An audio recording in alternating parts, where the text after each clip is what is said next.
I have some very loud ladies here on this end.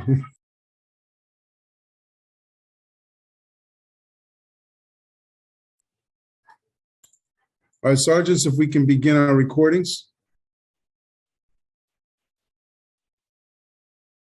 According to the computer started. Cloud recordings underway. Good morning and welcome to today's remote New York City Council hearing of the Committee on Mental Health, Disabilities, and Addiction. At this time, would all panelists please turn on their video? To minimize disruptions, please silence your electronic devices as I'm about to. And if you wish to submit testimony, you may do so via email at the following address, testimony@council.nyc.gov. Once again, that's testimony@council.nyc.gov. Thank you for your cooperation. Madam Chair, we are ready to begin. Okay, great. This is when I gavel, right? Hey, I'm Councilmember Linda Lee, chairing the mental health first hearing for the Mental Health Committee, and I'm excited to be with all of you. Please bear with me as this is my first time chairing a committee hearing, but I'm very excited because this is a very important topic. I know that's impacting a lot of us, and it's so great to be here with so many leaders in the community who I've known for many years doing work in this area. And so thank you all for joining us for the state of New York City's mental health and plans to address the mental health crisis. And I just wanted to especially acknowledge our fellow council members that are joining us today. We have Councilmember Abreu, Councilmember Botcher, Councilmember Hanif, Councilmember Palladino, and Councilmember Williams, who are all part of the committee. And of course, I'm glad that Councilmember Brewer, as well as Councilmember Shulman, who are joining us as well, are also part of the hearing today. So we're excited to have all of our fellow colleagues here with us. And thank you so much also to Dr. Michael McRae, who is the Acting Executive Deputy Commissioner of Mental Hygiene at DOHMH, as well as Jason Hansman, who's the Acting Co-Director of the Mayor's new Office of Community Mental Health. So we're excited to have all of you here today. And I know I speak for the entire committee when I say that this is an issue area that impacts all of us. And the hearing today, and the point of the hearing, is really to learn about how the administration, behavioral health providers, community-based organizations plan to coordinate services in order to address the mental health needs within New York City, because I think we can all agree that the coordination is something that advocates on the ground have been wanting for a very long time. And so according to the national, just real quick, according to NAMI, National Alliance on Mental Illness, mental health condition is best understood as a multifaceted disorder with multiple linking causes. And there's a lot of social determinants of health that contributed to someone's mental health condition. And these conditions in the places are where people live, where they learn, where they work, where they play. And a lot of this, there's a wide range that impacts the health and quality of life risks and outcomes. And simply put, our access to quality healthcare, quality education, healthy social connections at home, work, and school, and economic factors such as financial resources or the lack thereof, resulting in poverty or unemployment, food and housing insecurity, all play a part in our mental health and well-being. Additionally, our proximity to neighborhood crime and violence and to the ethnic and racial discrimination also create stressful living environments that are all related to poor mental health outcomes, resulting in a higher prevalence of serious mental illness. On top of that, add to this the disproportionate impact on communities of color of the COVID-19 pandemic. There is every indication that the mental health needs of these New Yorkers will remain high, perhaps at crisis level for the foreseeable future, or until we address many of these social determinants in a comprehensive way. In general, the lack of investment in and coordination with affordable, culturally sensitive mental health care within communities of color remains high. So the new Mayor's Office of Community Mental Health has confirmed that there is unequal access to mental health care in New York City and has reported the following. So just so you know, I'm going to read off a few bullet points that they've notated in their report. 1 in 5 New Yorkers experience mental illness per year, but hundreds of thousands of New Yorkers are not connected to healthcare. Black, Latinx, and Asian Pacific AAPI communities are less likely to be connected with mental health care than white New Yorkers. Among youth with mental health needs, males are less likely to be connected to healthcare across all races and ethnicities. The neighborhoods highest in poverty have over twice as many psychiatric hospitals per capita as the lowest poverty neighborhoods in New York City. And connection to mental health care differs significantly by neighborhood. In the three neighborhoods, for example, with the highest connection to mental health care, Coney Island, Long Island City / Astoria, and Upper East Side Gramercy, nearly 70% of those with mental health needs readily receive treatment. Conversely, in the three neighborhoods with the lowest connection to healthcare, which is Kingsbridge, Borough Park, and Northeast Bronx, only 20% of those with mental health care needs receive mental health care treatment services. And as many of us know, with the onset of COVID-19, many hospitals across New York State were repurposed. And as a result, hundreds of psychiatric detox and drug rehabilitation beds were closed to make room for COVID-19 patients. It was reported that an estimated 14,000 psychiatric admissions were lost simply because people could not receive the care that they needed. And to date, many of those admissions and hospital beds have not returned. Additionally, our unhoused New Yorkers have been disproportionately impacted by COVID-19 as they continue to experience destabilizing housing conditions, economic instability, and disruptions to their health care, and have all been worsened by the pandemic and also continue to exacerbate serious mental illness. So what is there to do? How can we address this crisis as humanely, efficiently, and comprehensively as possible? I think all of us here know that there is no quick fix, quote unquote, but as one of the largest, most resource-rich cities in the world, we have a ton of solutions already at our fingertips, and we just need to use them in the right way and coordinate care. We don't need to create expensive new programming. We need to take a hard look at what is already here, and we need to examine existing programs and resources and ensure that those that are working are being utilized more effectively and have the largest impact. We need to also look at programs that are not working and be willing to eliminate or consolidate them to maximize efficiency. We need to guarantee that the community-based organizations, many of whom are here, and providers that have culturally competencies and that are already doing the work on the ground are fully funded. And I just want to say fully funded again, because I think that's important to notate. And most importantly, that they have full coordination with city agencies, because I know that my experience personally being on the ground, that was something that was frustrating for us, is that things were very siloed. And I think we need to make sure that things are coordinated and that there is a smooth process and continuum of care as much as possible. We need to make sure that those programs the city is running are fully transparent and that we are accountable for the work being done and the money being spent. And also that the city and state are not silos, like I mentioned, but coordinated in their efforts for licensure, which is super important, funding, regulations, another important piece, and treatment. And finally, that we are investing in a large, competent mental health workforce. We need more boots on the ground, and this doesn't need, and this needn't cost the city more money. So there is a lot of things we can do and resources that are already there. I'm hopeful that the new codified Mayor's Office of Community Mental Health, which I know is still being set up, can be the missing piece to coordinate all of the existing agencies and providers doing the work and to take a hard look at what is and is not working. We know that New York City's mental health crisis is deepening for many of our most vulnerable New Yorkers. We cannot afford to wait any longer to address this issue fully. We need affordable, equitable, and comprehensive mental health infrastructure in this city. I want to thank the administration, as I mentioned, who are here today because they are partners in this. We can't do this without them. And I know that you share my passion for the work, and I look forward to partnering with you in all of our efforts.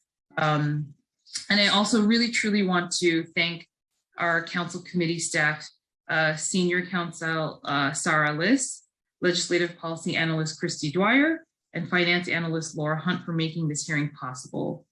I would love to tell you how great they are, but I kind of don't want to tell you how great they are because I don't want them to leave or for anyone to steal them because they're amazing. And thank you so much for Sergeant at Arms Martinez and for all the other supportive staff that are here making this hearing happen. And also want to thank Chief of Staff Asher Zlotnick, Legislative Director John Wani, and I look forward to a great discussion. So now I will turn it over to Committee Counsel Sarah Liss, who will review some procedural matters. Thank you so much, Chair Lee. Good morning, everyone, and happy Friday. And congratulations, Chair Lee, on your first hearing. I also want to acknowledge that we've been joined by Council Members Diana Ayala and Council Member Williams. My name is Sarah Liss, and I am the Committee Counsel to the Committee on Mental Health, Disabilities, and Addiction for the New York City Council. I will be moderating today's hearing. Before we begin, I want to go over a few procedural matters. I will be calling on panelists to testify. I want to remind everyone that you will be on mute until you are called on, at which point you will be unmuted by the host. Please listen for your name to be called. And for everyone testifying, please note that there's often a few seconds of delay until you receive the prompt to unmute, and we thank you in advance for your patience. At today's hearing, the order will be as follows. The first panel will be the administration, followed by council member questions, and then the public will testify. And during the hearing, if council members would like to ask a question, please use the Zoom raise hand function, and we'll call on you in that order. I will now call on members of the administration to testify. Dr. Michael McRae, Acting Executive Deputy Commissioner of Mental Hygiene for the Department of Health and Mental Hygiene, and Jason Hansman, Acting Co-Director for the Mayor's Office of Community Mental Health. I will administer the oath, and after I will call on each of you to affirm. Do you affirm to tell the truth, the whole truth, and nothing but the truth before this committee, and to respond honestly to council member questions? Deputy Commissioner McRae. I do. Thank you. And Director Hansman. I do. Thank you so much. And Deputy Commissioner McRae, you can begin as soon as you're ready. Thank you. And good morning, Chair Lee, and members of the Committee on Mental Health, Disabilities, and Addiction. I am Dr. Michael McRae, the Acting Executive Deputy Commissioner of the Division of Mental Hygiene at the New York City Department of Health and Mental Hygiene. I'm joined by Jason Hansman, the Acting Co-Director of the Mayor's Office of Community Mental Health, otherwise known as OCMH. On behalf of Commissioner Choksky, thank you for the opportunity to testify today about the state of New York City's mental health and plans to address the mental health crisis. First, I want to acknowledge the context in which this hearing is taking place and the collective trauma we've all experienced from the last 2 years. New York City residents continue to experience substantial mental health impacts due to the COVID-19 pandemic.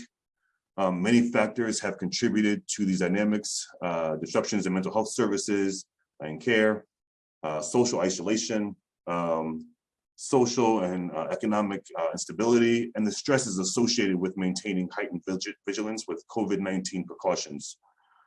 Unfortunately, as we have reported throughout the pandemic, Black, Latino, and Asian New Yorkers, as well as low-income New Yorkers, have experienced disproportionate health and social burdens from COVID-19. Like so many other health disparities, the consequences of COVID-19 are driven by underlying and other inequities caused by structural determinants of health, including structural racism. Our New York City Health Opinion Poll shows that in August of 2021, 25% of New York City adults reported some levels of anxiety, and 18% reported having symptoms of depression.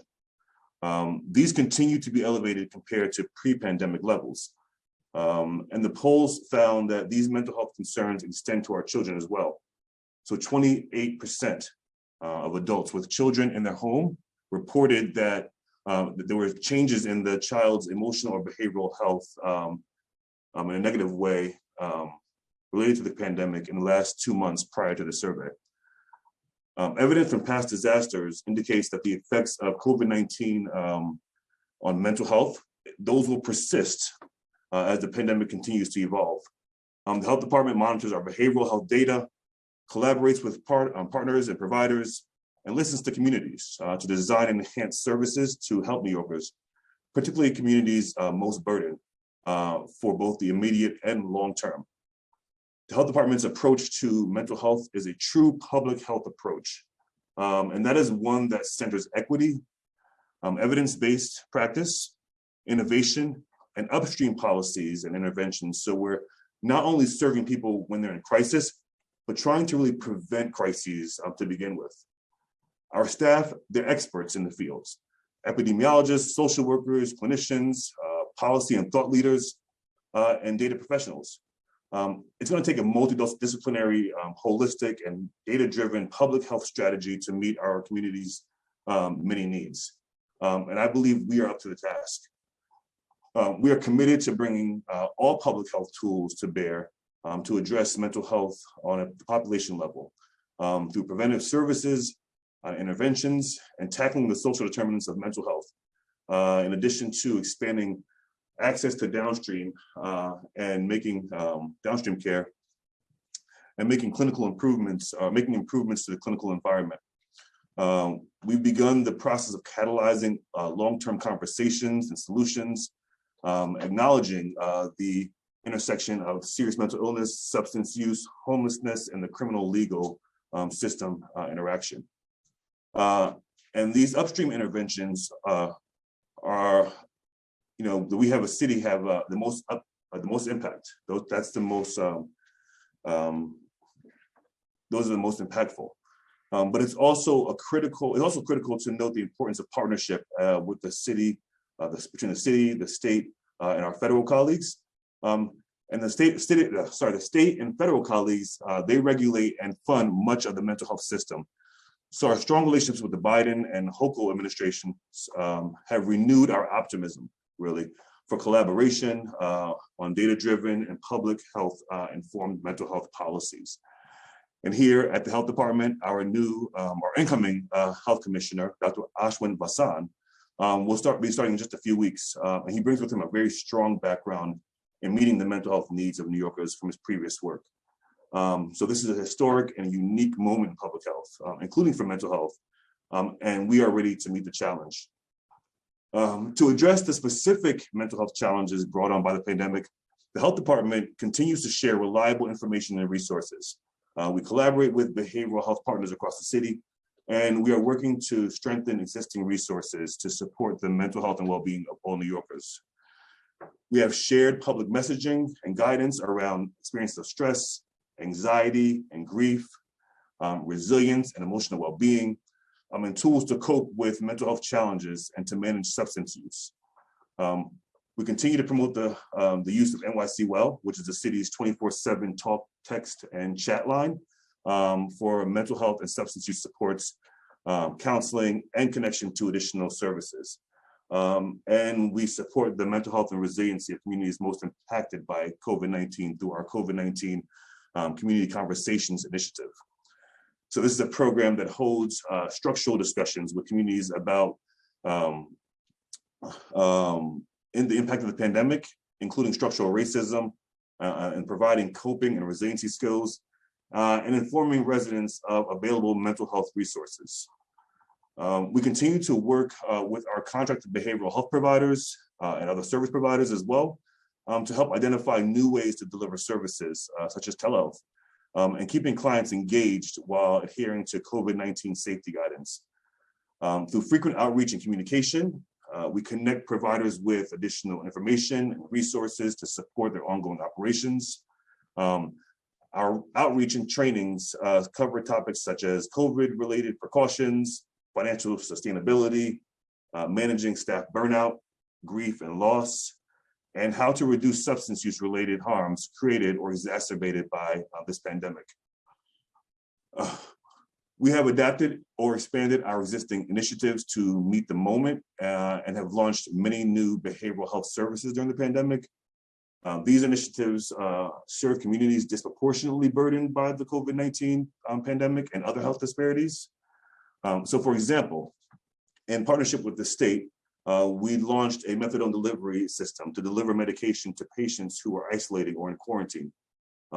We also made naloxone, which is the medication that reverses an opioid overdose, available for free at 15 pharmacies in neighborhoods with the highest burden of fatal overdose, in all isolation hotels and in many congregate care settings.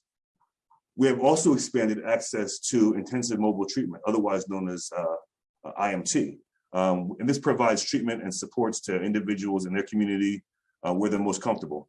IMT offers mental health, substance use, and peer specialists who provide support and treatment, including medication, and facilitate connections to housing and additional supportive services.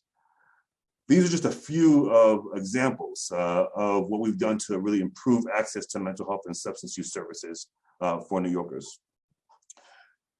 And throughout the pandemic and prior to it, our work with our sibling agencies has been critical to reaching New Yorkers. The health department coordinates implementation of city mental health services and priorities across multiple agencies, including working closely with the Office of Community Mental Health, New York City Health and Hospitals, the Department of Homeless Services, Department of Education, the New York Fire Department, and the NYPD, and Department of Sanitation as well, on many different cross-agency initiatives to help New Yorkers when they need it most. For example, the co-response teams are a collaboration between New York City Police Department and the Health Department to work connecting people who are experiencing mental health or substance use challenges to care and linkages for additional support. And because of our Office of School Health sits jointly between the Health Department and DOE, we work regularly on responding to the mental health needs of our city's children, which has never been more important than it is now. More recently, we partnered with our colleagues at DHS and NYPD on the launch of the Mayor's Subway Outreach Initiative to address unmet mental health and substance use needs among people who are experiencing homelessness. The health department's trained behavioral health clinicians are working side by side with DHS outreach workers and NYPD officers to engage people who are homeless and may have unaddressed mental health needs, and are working to engage them into supports and treatments. This type of collaboration extends to many of our initiatives to help connect New Yorkers to the services that they need. Again, these are just a few of the many ways that we're working to support New Yorkers with mental health and substance use challenges. I thank the committee for your ongoing partnership and support, and as we continue to care for the mental health of all New Yorkers. I'm happy to take your questions. Thank you so much, Commissioner McRae. And we now turn to Chair Lee to kick us off with questions. And just as a reminder to committee members, if anyone has any questions, please use the Zoom raise hand function. Thank you. Great. Thank you so much. And I really do appreciate, especially all of your efforts, Dr. McRae, during the pandemic. I know it hasn't been easy, so I appreciate that.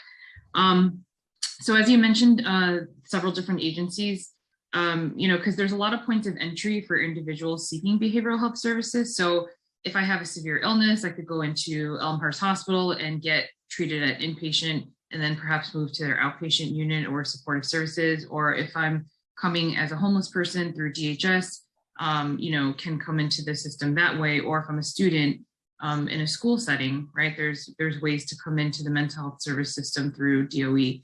So once a client begins to receive services at any of those entry points, how do the agencies communicate and coordinate services with each other? So it's an excellent question. I think really speaks to, like I mentioned earlier, around our commitment to collaborate with various city partners. There are several different ways that we realize our community members are connected to various different services. And so we're in regular communication with our city partners, including NYPD, the Office of Community Mental Health, DOE. We have very strong collaborations and relationships with those entities, all entities that we're touching kind of the same folks. So we make it a point, and we're intentional about our connecting with our colleagues to making sure that we're closing gaps and making sure the person gets the care that they need.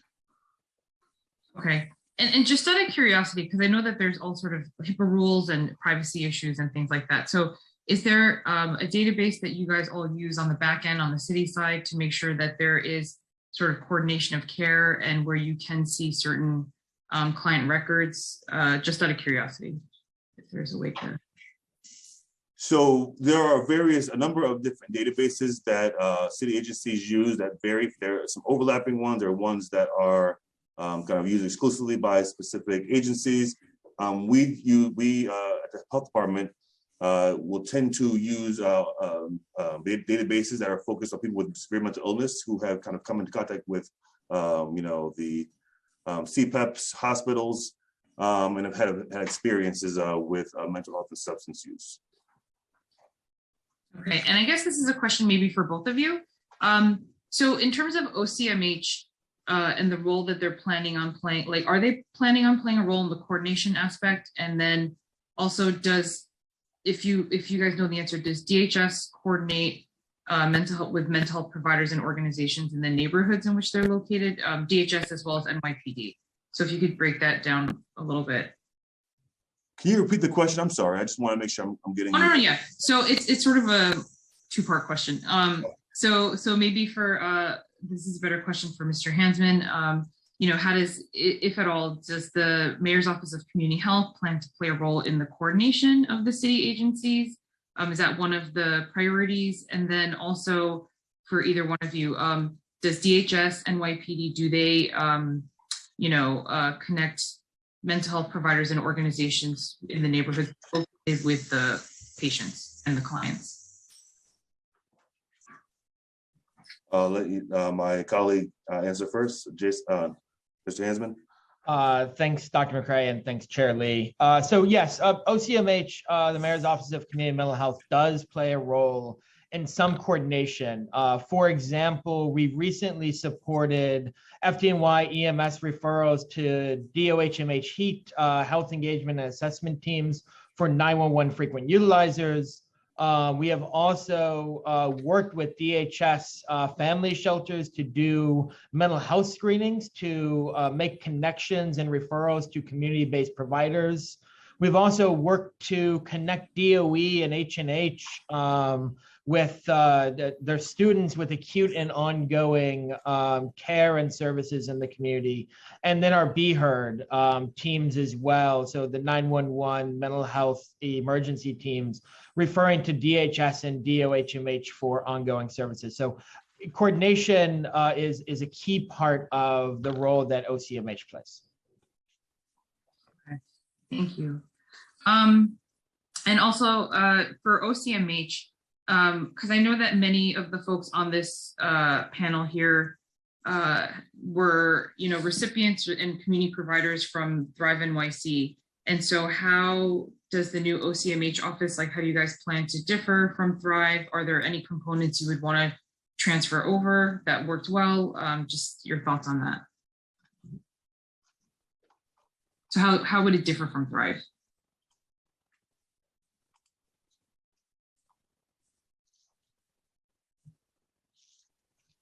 Sorry about that. I was stuck on mute.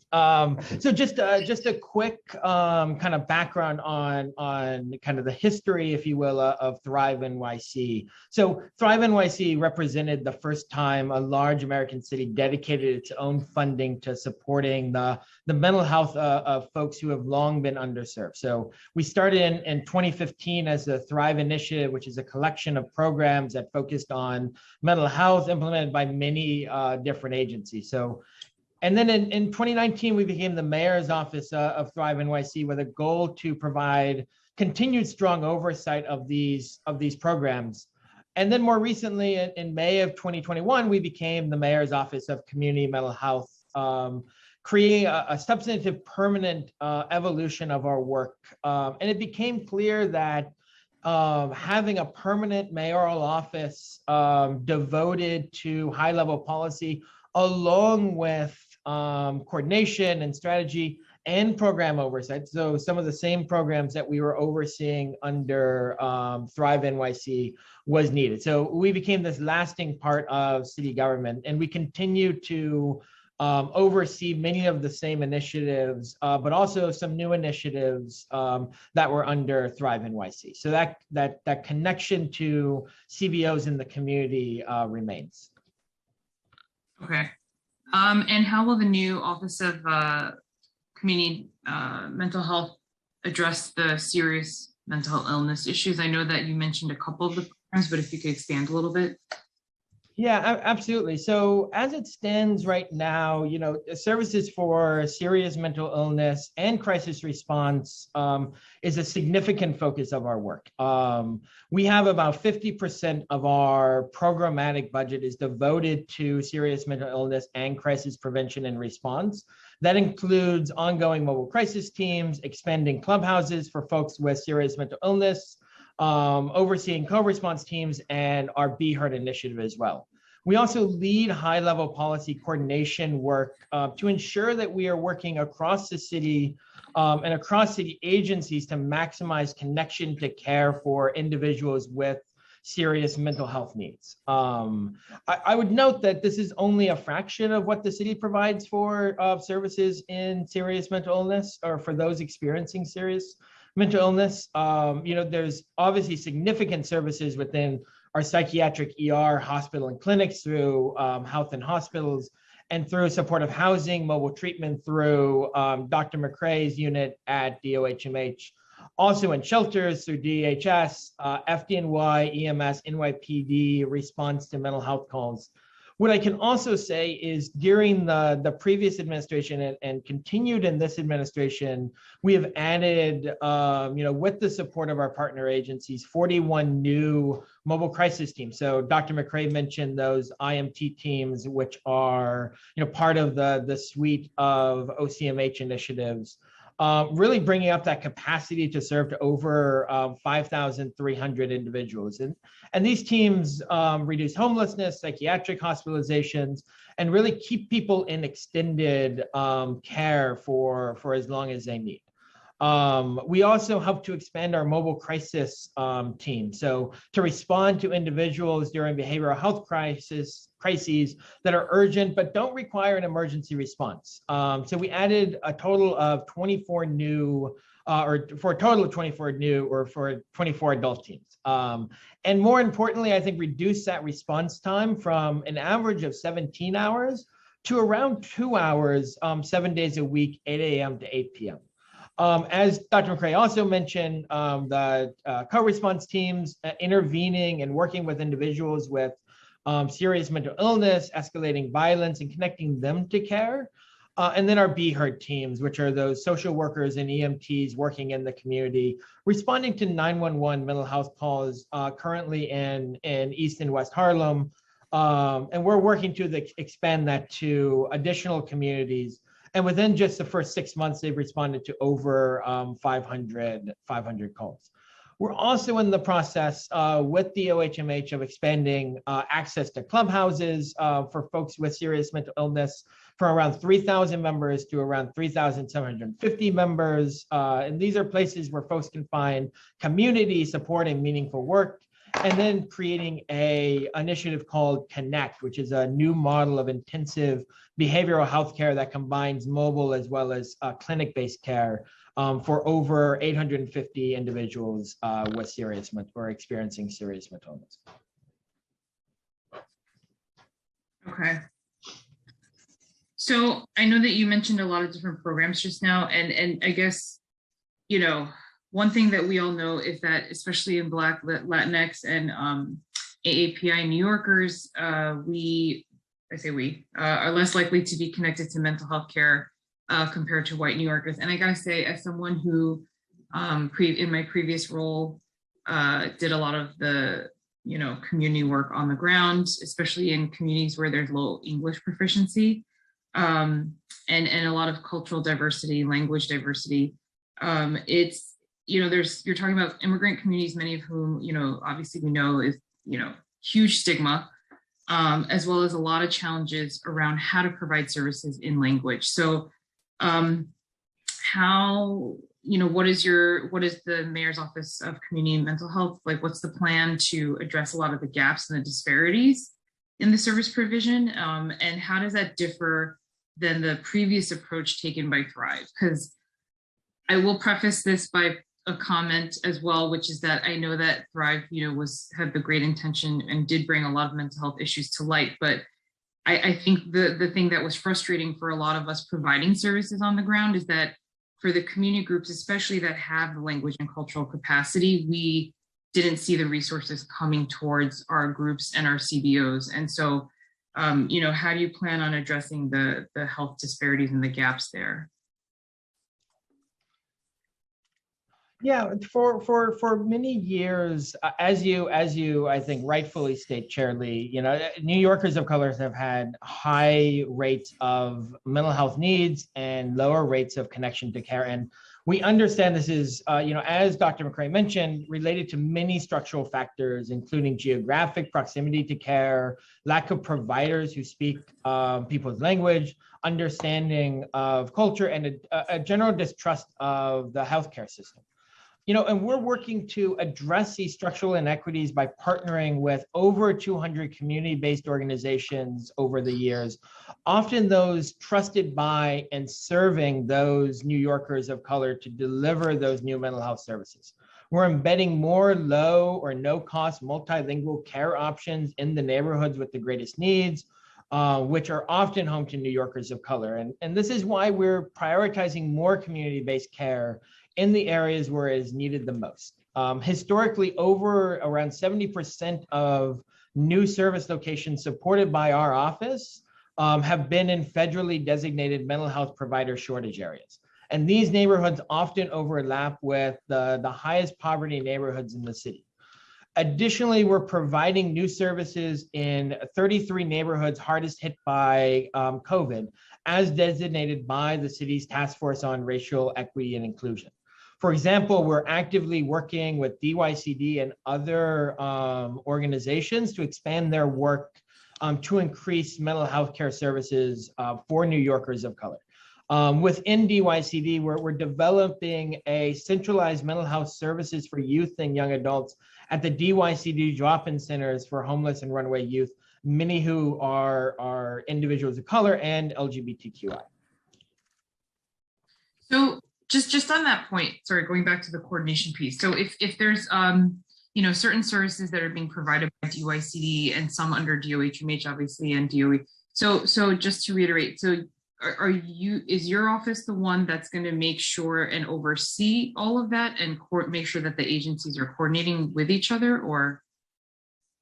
We don't oversee all of it, right? Like, I think this is the distinction between the programs that are in our portfolio, which you can find on our website, and we can provide to you after this hearing, and the broader mental health system. So we do a lot of work beyond our budgeted programs to do some of that coordination, but certainly not all of that coordination. And I might defer over to Dr. McCray about how the health department does a lot of that work on the ground as well.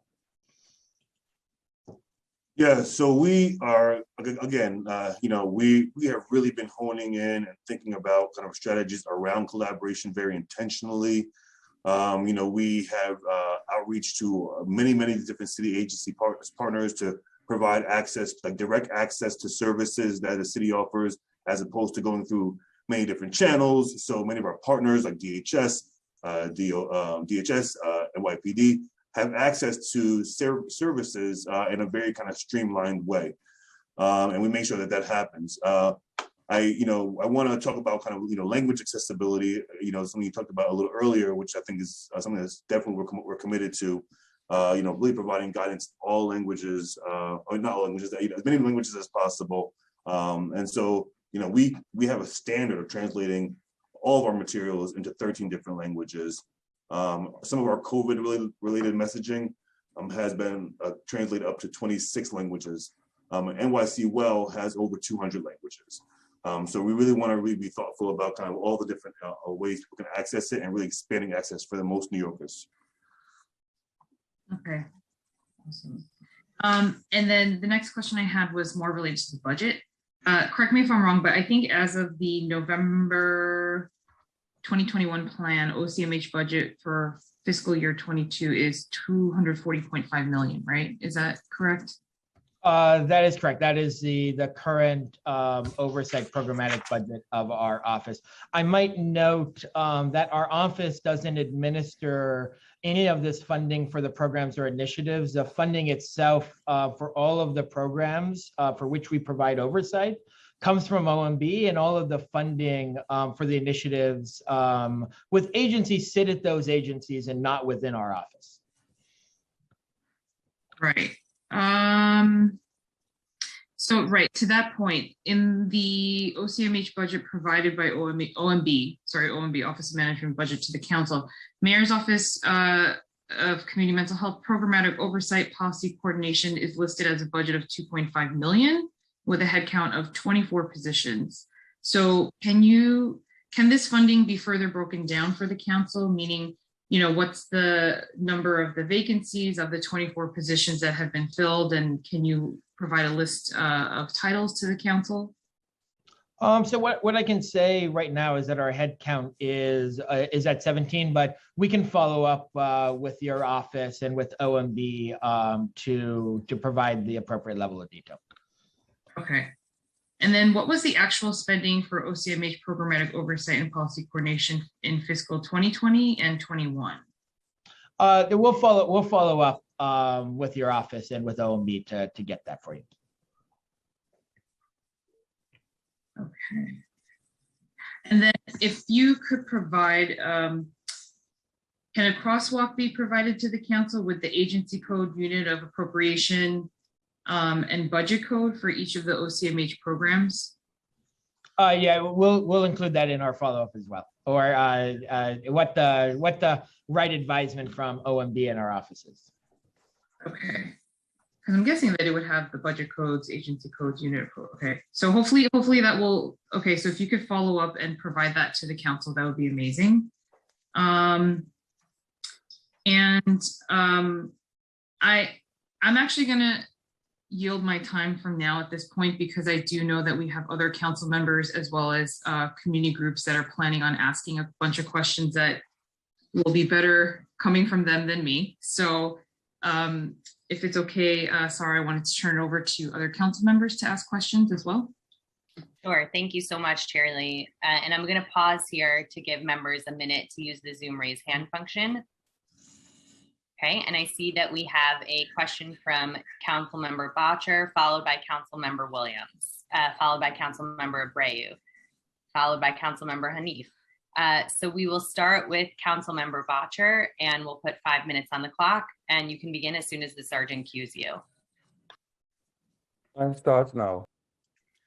Hi, thank you very much. Thank you, Chair Lee. Congratulations on your first hearing, and thank you to our panelists for being here.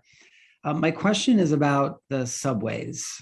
I and so many New Yorkers are seeing so many more people on the subways experiencing serious mental illness. And last week, the mayor released a subway safety plan. In that plan, the mayor said that the city will ensure that unhoused New Yorkers have short and longer term destinations of care, support, and housing. How does that look on the ground? What does that look like, that outreach and coordination for people suffering from serious mental illness? Can you walk us through the sequence of events that would happen when an outreach team approaches someone experiencing a mental health crisis? What do those 24 hours look like? What do those 48 hours look like? Is that person taken to an emergency room? Then what happens? What's the ideal sequence of events? That's a great question. I'll start out by answering that question. Again, this I think speaks to kind of the coordination and ability to collaborate with city partners. As you noted, the mayor announced the subway safety plan last week, and this includes a collaboration between DOHMH, DHS, NYPD, even MTA as well, and there are pieces of the state that are also going to be kind of contributing to this kind of some of this work. And so kind of on the ground, how it looks is that you have an outreach worker, you have a clinician, you have two officers. And the outreach worker begins the engagement. the clinician, does kind of assessment and observations. If the person really requires more evaluation, that person may be sent to the hospital, alongside the clinician for further evaluation.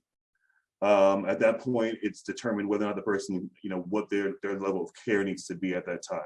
That sits outside the purview of DOHMH, but I do know that the state is releasing interpretive guidance around kind of how that looks in those CPAPs. But the engagement happens, in real time, and it's really about connecting people to specific locations and destinations. Okay, so that takes us several hours into the exchange. Several hours later, the person is at an emergency room. The person is evaluated. You say that the state is then in charge? No. Let me back up. I was saying that this is I was using that as an opportunity to talk about the collaboration and all the kind of different pieces that are kind of, working towards this effort. But I'll speak specifically to kind of the health department and our role in the subway safety plan. If the clinician, you have clinicians who are there offering engagement and assessment for people who are on the subways, presenting with, serious mental illness, and they could be potentially sent to a stabilization bed. They could be sent to, a shelter, a safe haven, whatever they kind of, they'd like to kind of access at that point in time. But they can also be sent to the hospital for further evaluation, more in-depth evaluation. At the hospital, there is that evaluation will determine what happens to that person. And in your ideal scenario, if you could craft any ideal outcome for that individual, what would it be? What would that person's week look like? Where would they go? I think that's a very challenging question. I think it's a case-by-case basis based on clinical kind of needs, and what the person needs. So I think it'd be a mistake to kind of give a kind of carte blanche kind of response there.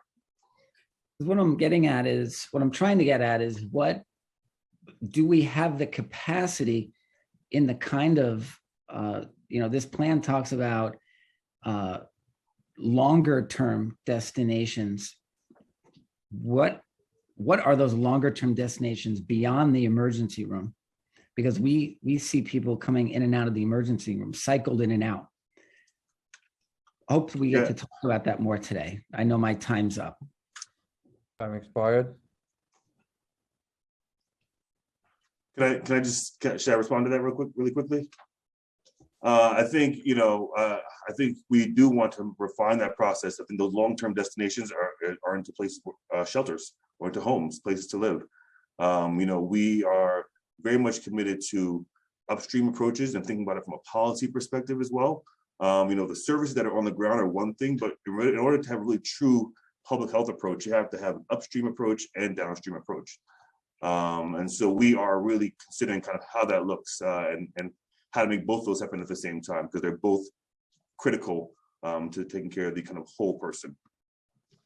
And if I could just jump in just for one moment. The other thing that I would note is, within the plan itself, there are crisis stabilization beds and safe haven beds, and a plan or an upcoming plan for more supportive housing, all which would address that longer term. And I think we would defer some of those questions, I think, over to our colleagues over at DSS, DHS, and H&H as well. So H&H for the hospital piece, and then DHS, DSS for some of that those housing pieces.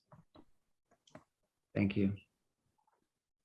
Thank you very much, Councilmember Bottcher. And I want to acknowledge that we've been joined by Councilmember Caban as well.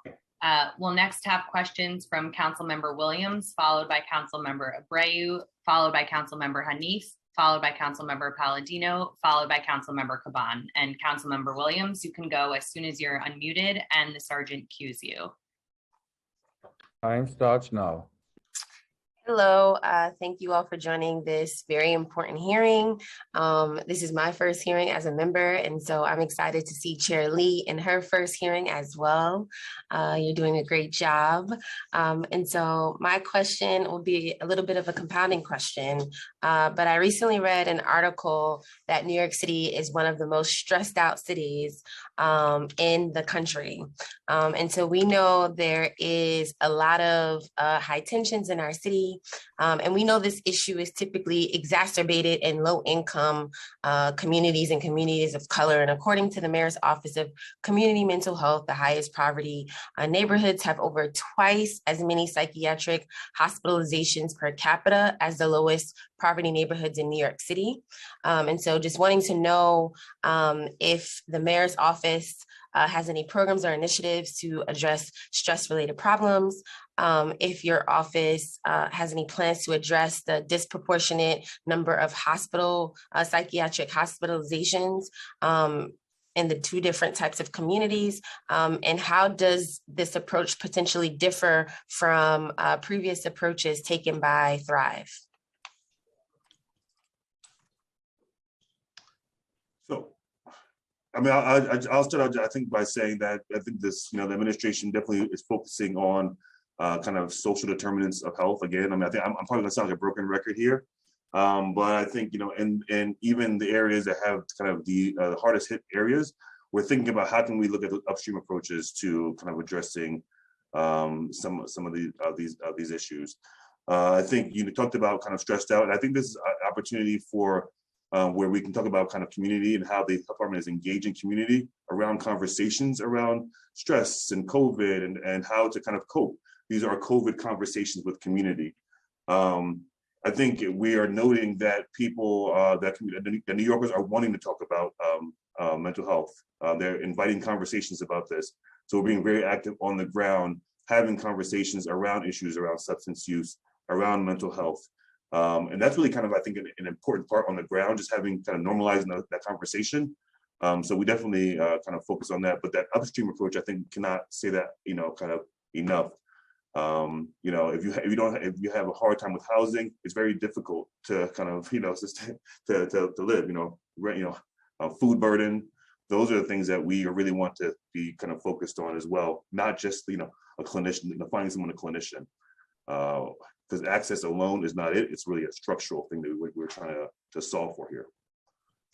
Yeah, no, I'll add a couple things for the Mayor's Office of Community Mental Health. So I just want to state, that mental health equity is one of our top priorities, and our theory here is around investing in prevention, early intervention, better crisis response, post-crisis stabilization, to really help fewer crises develop, so that fewer folks will need hospitalization. So this is why our priority has been in more community-based care and in the areas where it is needed the most. Again, going back to that 70% number that I mentioned earlier on around where our new services supported by our office have been in those federally designated mental health provider shortage areas, overlapping with highest poverty neighborhoods. The other thing that I might add is, especially because stress is very much a real thing, especially in New York City coming out of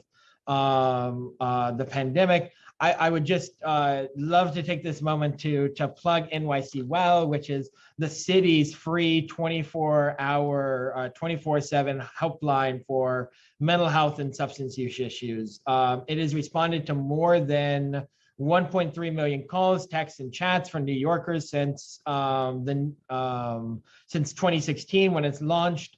And we've worked closely with the health department and Dr. McCrae's unit to expand its capacity to include those mobile crisis teams I mentioned, to get folks an in-person response out in around 2 hours. And then the number, just so folks have it, is 188 NYC Well or 188-692-9355. You can also text Well to 65173 or chat online at nyc.gov/NYC Well. Thank you very much. Thank you so much. You can go ahead. You still have time. Okay, so you're on mute. We'll next turn to Councilmember Abreu, followed by Councilmember Hanif, followed by Councilmember Palladino, followed by Councilmember Caban, followed by Councilmember Ayala. And I just want to remind the public that you will be testifying in the next after the administration goes, and we'll get to you. Councilmember, you can go as soon as you're cued. Time starts now. Well, thank you, Chair Lee, for your amazing work. My first question is, can you please provide an update on the Be Heard program?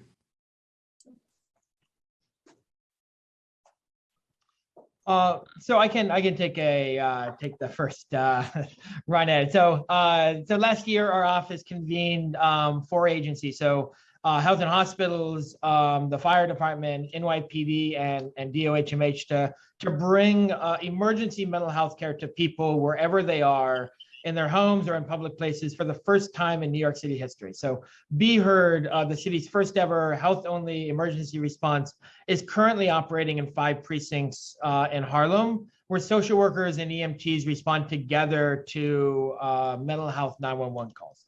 What we know so far is that this pilot has been a success. It has already reduced unnecessary hospitalizations, increased connections to community-based care, and reduced unnecessary use of police resources. All of Be Heard interactions with community members have been overwhelmingly positive, and people are getting help in their homes or in their community, and fewer people are being transported unnecessarily to hospitals, and everyone was offered follow-up care that can help prevent the next emergency. Within our first 6 months of operations, what we know is 46% of the folks assisted by Be Heard were transported to a hospital for additional care, a much lower percent than the traditional response, in which around 87% of individuals were transported to the hospital. And 47% of individuals served by Be Heard were served in their community, with options for behavioral health care that were not previously part of an emergency response. What we have done in our first couple months of operation is, just within the first 5 months, we expanded to 5 precincts. And we're expanding based on need as defined by a high volume of 911 mental health calls, operational feasibility, and nearby mental health resources. As the mayor, though, announced recently in the subway safety plan, New York City will be deploying additional joint FDNY and H&H Be Heard teams to 6 new precincts in northern Manhattan and in the South Bronx. The same rationale for expansion is guiding us as we move really to northern Manhattan and to the South Bronx. And we're excited about this expansion, as it is going to more than double the number of precincts that we're currently in. And we expect these new teams to be deployed to serve New Yorkers within the next 3 to 6 months, with training taking place this month and in March. Of the 21 positions listed for Be Heard in the OCMH budget as of November 2021, how many are vacant? So the 21 positions, I think, refer to positions within our office and not necessarily within Be Heard. Our current head count for our office is 17. I would have to get back to you about the current kind of head count within Be Heard. What I will say about the Be Heard is we're operating 7 days a week, 16 hours a day, and we're focused on that coverage and having coverage for the 5 precincts in Harlem, and then those 6 new precincts for that 7 days a week, 16 hours a day coverage. Sounds good. For the I just want to get my questions off the record before my time ends. What is the total number of social workers hired for Be Heard, and what is the total number of EMT trained for mental health calls? So I don't have that in front of me right now. We can follow up with you to get you the appropriate level of detail. I would just note that the coverage is what is guiding us versus kind of that total number. Great. And how was the original percent of 9/11 mental health calls that would be handled by EMT social worker teams determined? So it was determined, again, looking at the total number of calls within these precincts. So, what I will say is that the Be Heard teams are responding to over 80% of the calls that are assigned to them. And we expect to see more calls routed to Be Heard as the pilot continues. And we're continuing to take steps to increase the number of calls that the teams are getting, including by assigning additional EMT call takers, analyzing calls to see how protocols are being followed. And this is what this pilot is all about, right? Learning about, what we're doing so that we get it right, and we continue to plan for that citywide expansion. And safety is a huge priority for us, and we're making sure that any adjustments to the dispatch process are carefully examined. But with that said, the teams are ready and able to answer calls, and we are confident that the teams will begin to serve and be able to serve new areas and increase volume. Thank you, Chair Lee, and thank you, Director Hansman.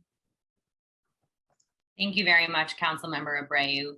We'll next have questions from Councilmember Hanif, followed by Councilmembers Palladino, Ayala, Shulman. Councilmember Hanif, you can go as soon as your time starts. Thank you so much.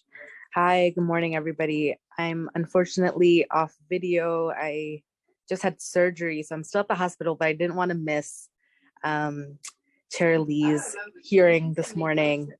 So I have a couple of questions relating to language access.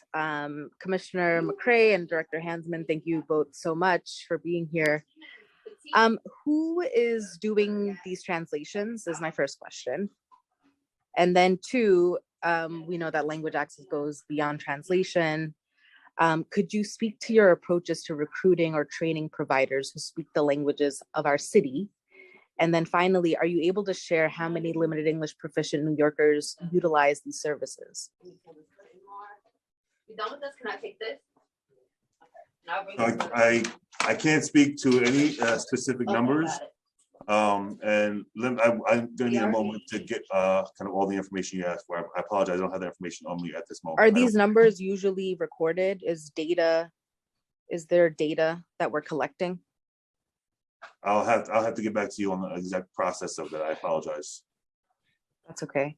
And then as far as reaching limited English proficient New Yorkers goes for these vital services, what has been the engagement process and outreach? So we routinely engaged our community as we're kind of, one of our kind of we're committed to really is getting community feedback and thoughts. We're taking a place-based approach, focusing on people kind of in spaces. Can we go to those spaces, get information from individuals who are in that space, and use that to guide our policy, our programs, our documents, our messaging. It's all part of our process. I just don't have the specific numbers in that. I apologize. And then I just might add that we work closely with Moya to have our information translated and to do some of this outreach. What I can say is, at least on the NYC Well front, a joint initiative between DOHMH and OCMH. Through Moya, we distributed over 1,400 information pamphlets with messages translated into 26 different languages. So, with DOHMH, with Moya, we're trying to and we are reaching out to these populations.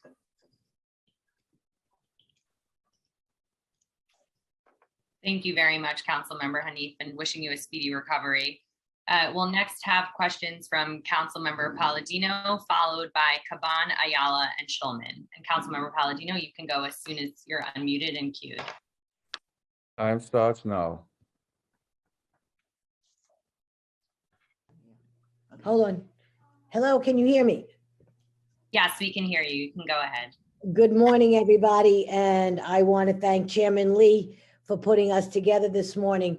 Being part of the Mental Health Committee is something that I'm totally committed to, and I was very excited to be asked to be upon it. One of the things that Linda brought up earlier was about the spending and how the money's been spent in the past and how we best could expand on those programs that work and cut back on those programs that have not worked. I'm going to especially approach right now with you the Thrive New York program. We know through the last 8 years that Mayor de Blasio's wife put together $1.23 billion towards Thrive New York. Out of that Thrive New York program, very few people benefited by that program. Now I'm hearing about a whole lot of other programs here today, and what I'm hearing is percentages. What's 47%? I don't want to hear 47%. I want to hear actual numbers. Unfortunately, here today, I'm not hearing about numbers. Now, 47% with Herd New York sounds like a pretty nice size, pretty decent amount. You know, it's close to 50%. But when we talk about 47%, I want numbers. How many people are actually being treated? We are in this is epidemic. This mental crisis we are in is epidemic proportions. We have to deal with our school children, our seniors, and just everyday New Yorkers, not to mention the mental health issues that we face every day by those who need to be hospitalized and taken off the streets because of the crime that's going on. We keep burying our heads in the sand about the crime issue, okay? Yes, we are in an epidemic crime situation here as well. This is caused by a great deal of people who are not being hospitalized and treated properly through the healthcare system.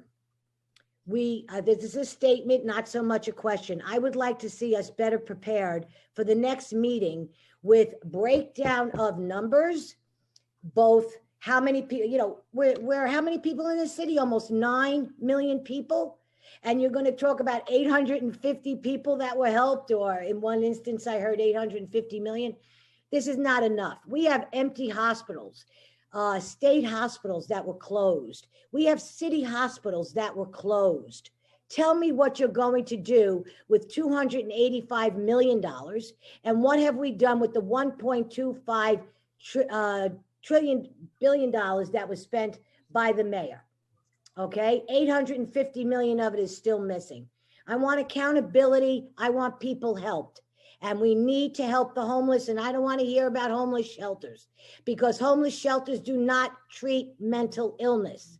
What it does is it gives them a bed and a meal. It locks people out in the morning and it lets them back in the evening. So let's not sugarcoat this problem.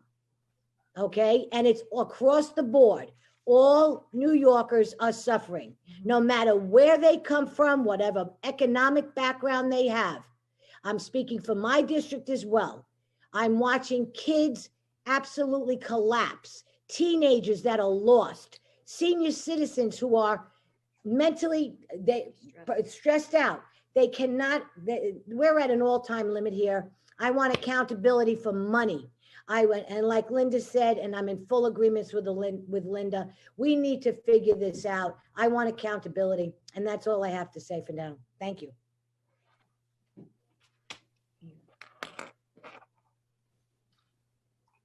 So what I will say is that first of all, we welcome your partnership and a further discussion on this. I talked a little bit about our evolution of our office from Thrive to the Mayor's Office of Community Mental Health.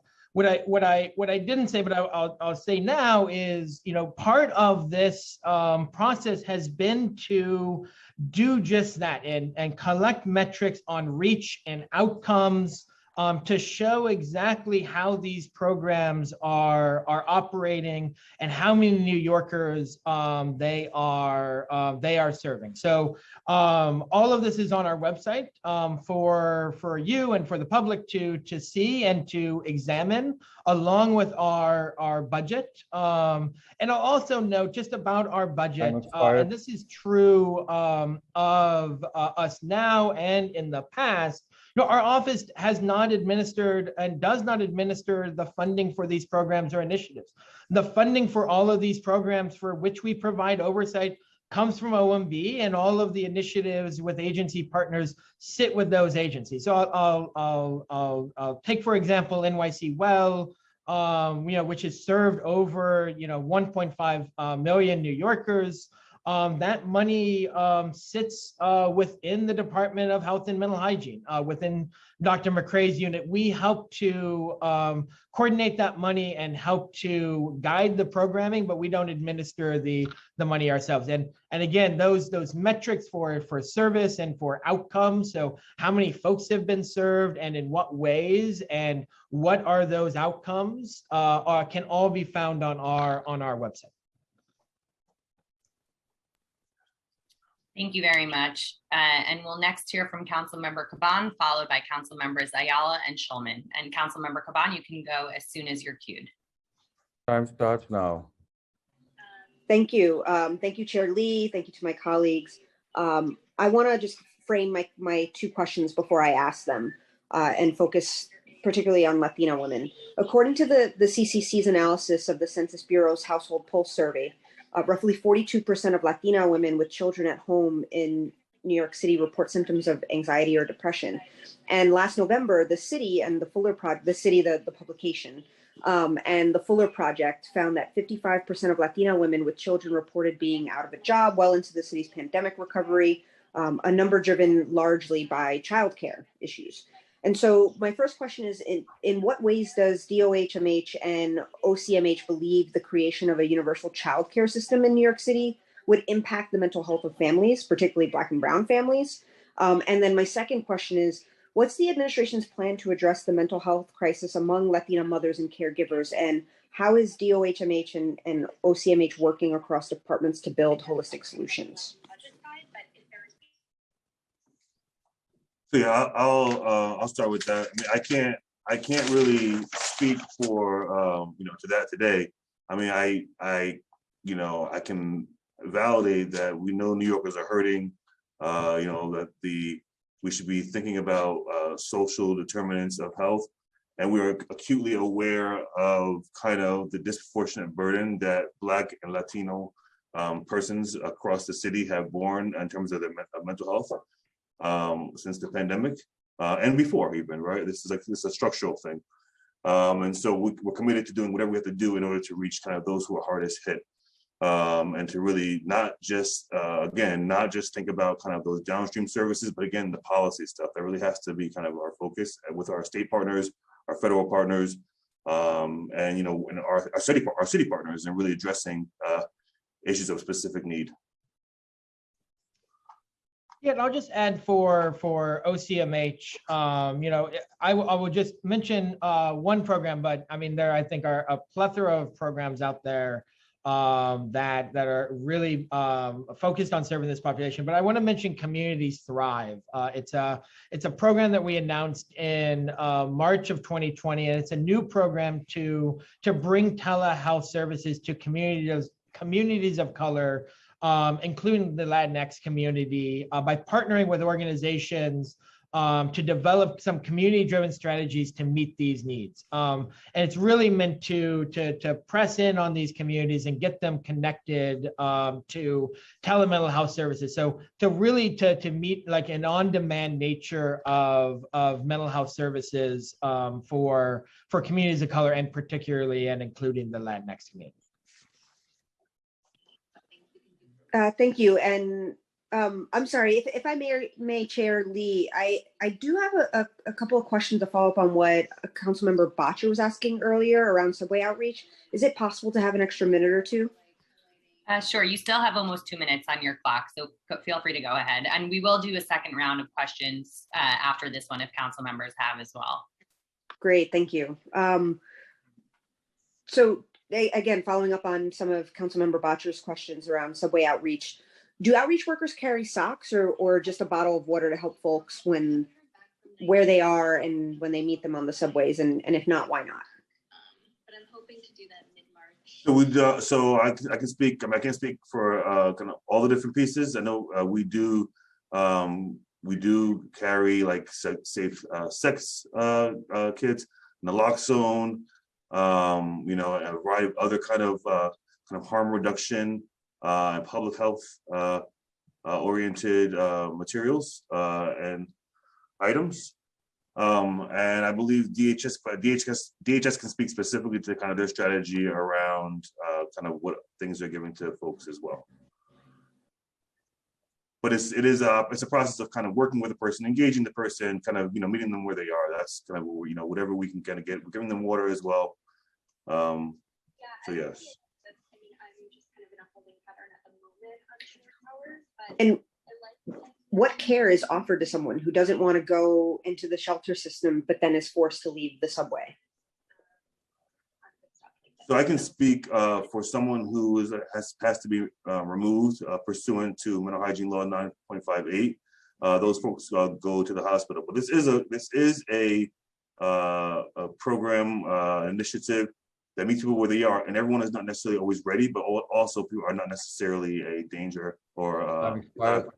Well, can I follow up on that particular question, Absolutely. Chair?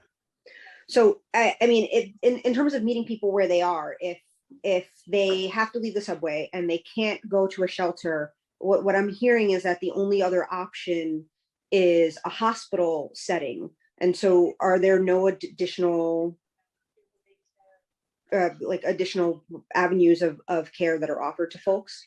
No, I think we're committed to connecting people to destination, to locations. So people can go to shelters. There are sterilization beds. There are also safe havens. During relevant times, they're able to visit our syringe service programs, our opioid prevention centers as well. So there are a number of options that we're trying to get people connected to the services that are available and that they want and they need, in that moment. And can you provide the committee with a full list of the gamut of locations, services that they would have access to, or that your folks actively offer and facilitate outside of hospitals and congregate shelters? I'm happy to follow up with you after the hearing. Yes. Thank you. Yes. Thank you very much, Councilmember Caban. And we'll next hear from Councilmember Ayala, followed by Councilmember Schulman. And as I mentioned earlier, we'll do a second round of questions with 2 minutes on the clock. If any members want to put their hands up for that second round, feel free to do so. And Councilmember Ayala, you can go as soon as you're queued. Time starts now. Thank you. I have a couple of questions. So one of the questions actually is I want to piggyback off of what Councilmember Caban was asking about alternative programs and services being rendered to individuals that are not likely to go into accept assistance in going into shelter. We have the East Harlem Diversion Center, which has been open for roughly, I think, 2 years now. There was supposed to be a second site opening in the Bronx, the Northwest Bronx.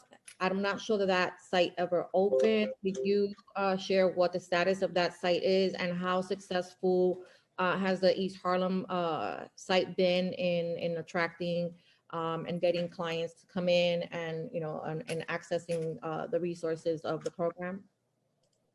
Sure. So, I mean, just to kind of level set everyone in terms of letting everyone know what the Support Connection Centers are. These, we pioneered the launch of 2 different centers to really promote community-based and person-centered engagement. Like you said, there's one in the North Bronx that is going to be opening up. And when is it opening up? We're looking for sometime, in the next few months. We have, it's obviously was delayed for a very long time due to COVID. Prior to COVID, you had to get the kind of all the inspections, all of this, kind of city kind of approvals to take place. And more recently, we are kind of making a really big push to get that center opened up. So we're hoping to get that up and coming soon. The site in East Harlem, it opened in February of 2020, closed down because of safety precautions due to COVID, opened up in November, and we've been opened up since November with a slightly modified or a kind of lowered census capacity due to COVID precautions. What we can say is that they have connected many people to treatment services after they have left. They provided a safe, comfortable space for individuals to stay for 5 days, sometimes even more than that. And they've treated them kind of with dignity and humanity, given, Do we know, I'm sorry, I want to make sure I don't run out of time. Do we know what the number of people treated since November is? I can get those numbers to you I can get those numbers to you. I don't have them on my hand right now. I would appreciate that. A lot of thought went into the creation of these centers, and I want to make sure that they're as successful as possible. And that, we're also having conversations about expanding and looking at other ways of referrals that are not, primarily NYPD related. I think that there are community-based organizations that could easily be referring clients as well. And I don't think that we're really tapping into that as a possibility. Now, regarding the Community Thrive program, I heard from Director Hensman that this is a new program, a new pilot. Yes, it's a new program that was announced just before the pandemic, and we're currently within the contracting process right now. Okay, and how are you planning to market this new program? How are people supposed to know that it exists and that they can tap into it? I'm concerned because we have communities, we have huge disparities in certain communities where, even including my district, where it is very difficult to access mental health services, even if you wanted to. We have a serious shortage in psychiatrists, psychiatric social workers. And so a person can theoretically be waiting for months for an appointment in a district like mine. That's serious, right? And so I appreciate this, but I want to make sure that that there's some sort of outreach component to that. But just to kind of piggyback off of that, I'm also curious to know if the new Office of Community Mental Health is, how much of the office is dedicated towards tracking those disparities, right? Of really determining where are we seeing the highest rates of admissions, right? Psychiatric admissions, and where we have the least amount of services. Is that something that the office is dedicating time to? So let me start with the Community Thrives question. The thing I will say about that is we are within the contracting process. So much of this is getting worked out with our 2 community anchors right now, but there will be an outreach component determined by the community anchors with insight from us. But these community anchors are part of that community and know best about how to do those outreach strategies. So as that kind of develops, we can follow up with your office about what that looks like exactly. As far as disparities and numbers and surveillance, if you will, we rely on our partners, certainly at DOHMH, who are experts in looking at where are the disparities, and along with the state, right, where the disparities are, and then targeting programs to where those disparities are. I'm not sure, Dr. McCray, if you want to talk about how the health department tracks some of this. Sure, yeah. So we're tracking it through a number of ways. We have a very robust kind of surveillance program, and we are looking kind of at both kind of city indicators at the state level and even federals. So for example, one of the examples is health opinion poll. We have the youth risk behavior survey, and many others. So we use a kind of a combination of different surveys and surveillance techniques in order to really kind of hyper focusing on specific areas and seeing kind of what the need is across the city. I also wanted to kind of mention, I know you mentioned earlier, just to kind of piggyback on the Support and Connections Center. We do recognize that, we wanted it to be used more. It's a beautiful space. I think you've been there, Councilmember Ayala, and we wanted to kind of really boost referrals. We have added Be Heard as a way for people to go to the Support and Connection Center. So now individuals who come in contact with Be Heard, kind of on the spot, they're able to actually go to the Support and Connection Center as well. And we're looking at expanding it to other city partners like the Department of Probation, looking at supervised release as well. So really trying to maximize the flow of people who are can come into the center in a way that really kind of minimizes their risk of contact with law enforcement kind of moving forward.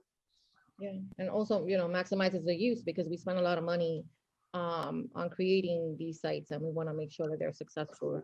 I want to thank you, Madam Chair, for the extra time, and I just want to end with saying that, I'm really hopeful with this telehealth model, and I'm hoping that priority will be given to communities where those disparities, are pretty prevalent. Again, as I stated, I have a very high needs community, and it is very, very difficult to access mental health. And I see that I see the telehealth option as a good alternative to that, to kind of help fill in the gaps. But if we're not tracking those disparities in the way that we should be, then we're doing these communities a huge disservice. And so I look forward to continued work with you, and wish you a lot of success.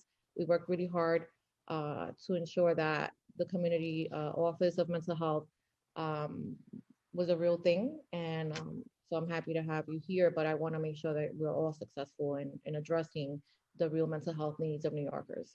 Thank you. Thank you very much, Councilmember Ayala. And we'll next hear from Councilmember Schulman, and then we'll turn back to Chair Lee and continue for a second round of questions. Councilmember Schulman, you can begin as soon as you're queued. Time starts now.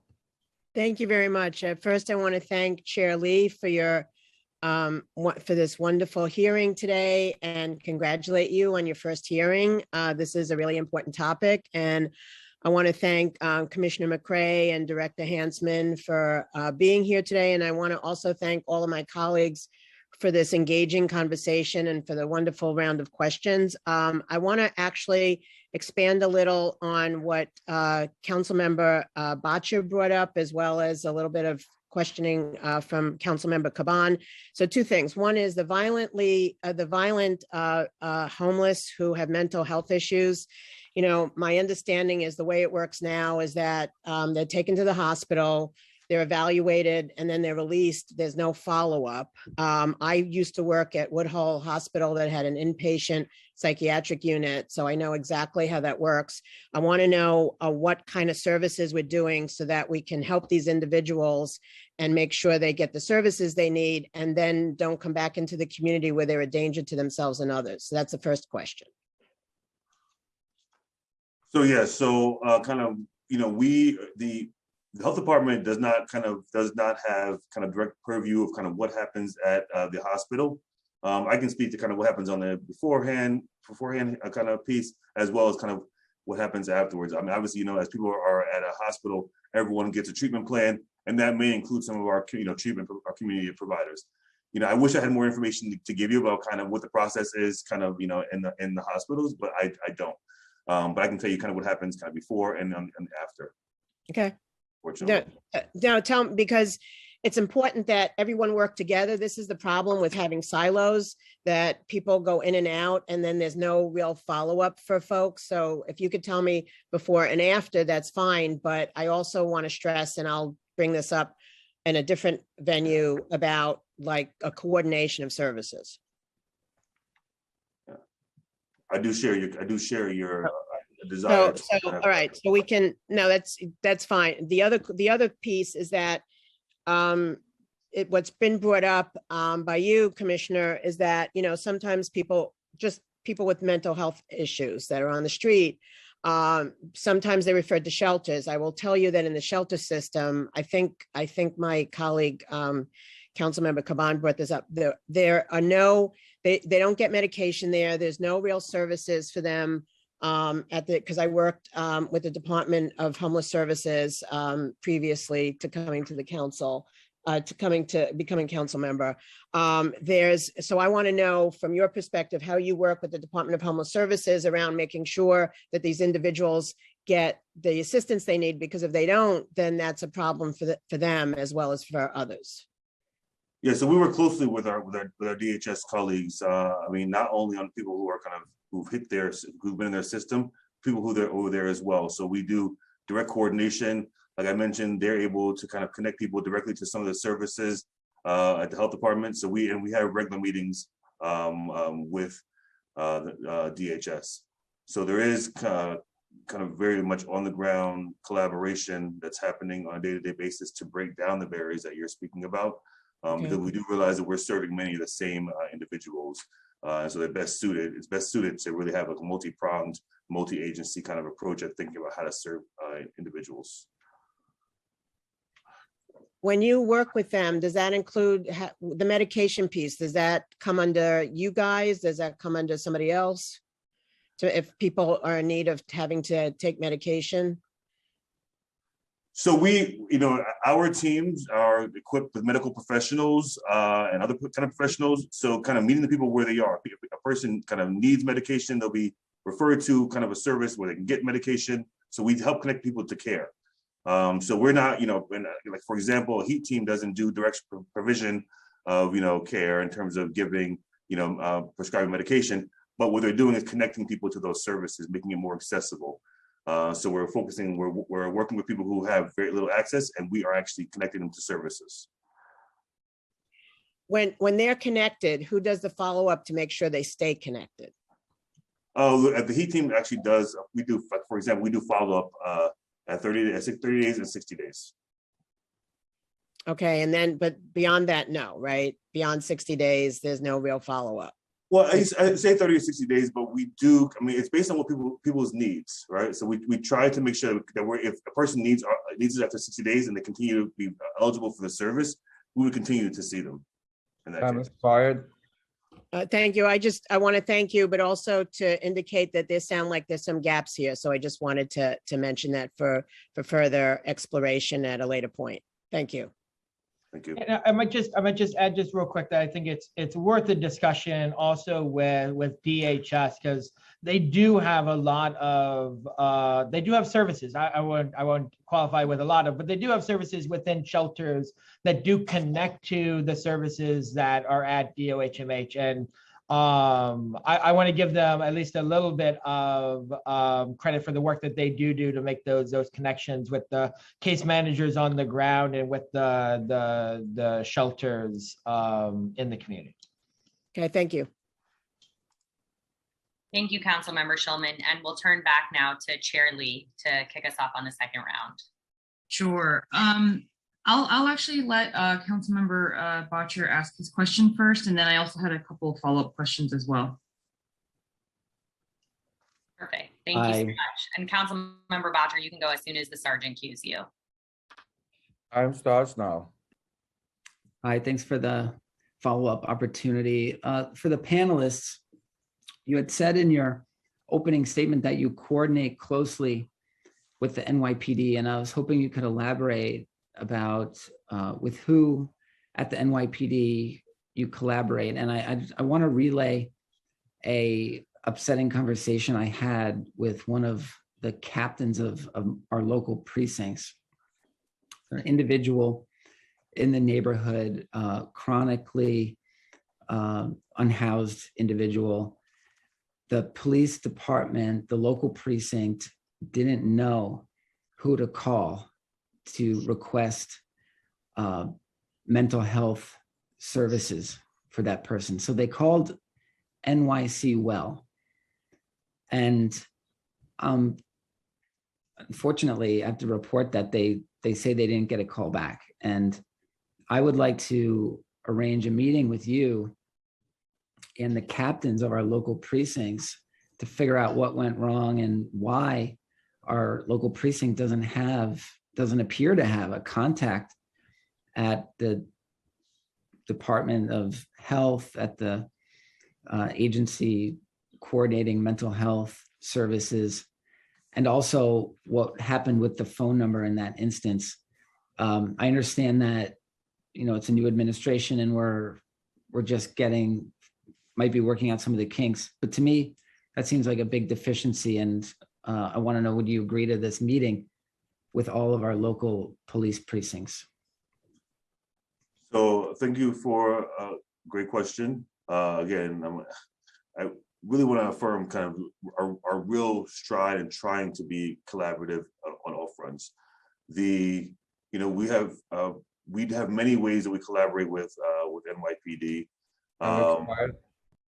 There are often times where NYPD will refer someone specifically to, like, let's say the co-response team, which is a collaboration with NYPD and the Department of Health to deploy on individuals who are presenting with behavioral health challenges, kind of with an elevated risk of harm to self or others, and they'll deploy on them and see those individuals, over the course of several months up to, and making sure they get connected to both social services, physical health, mental health, and substance use services.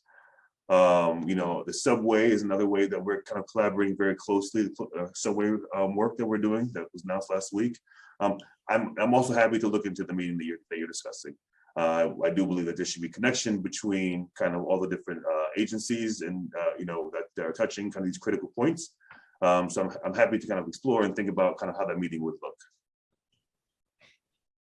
Thanks. I might suggest that you attend the roll calls at each precinct at the beginning of the shift, and introduce your office to the officers and meet with the precinct captains and establish smooth lines of direct communication at the precinct level.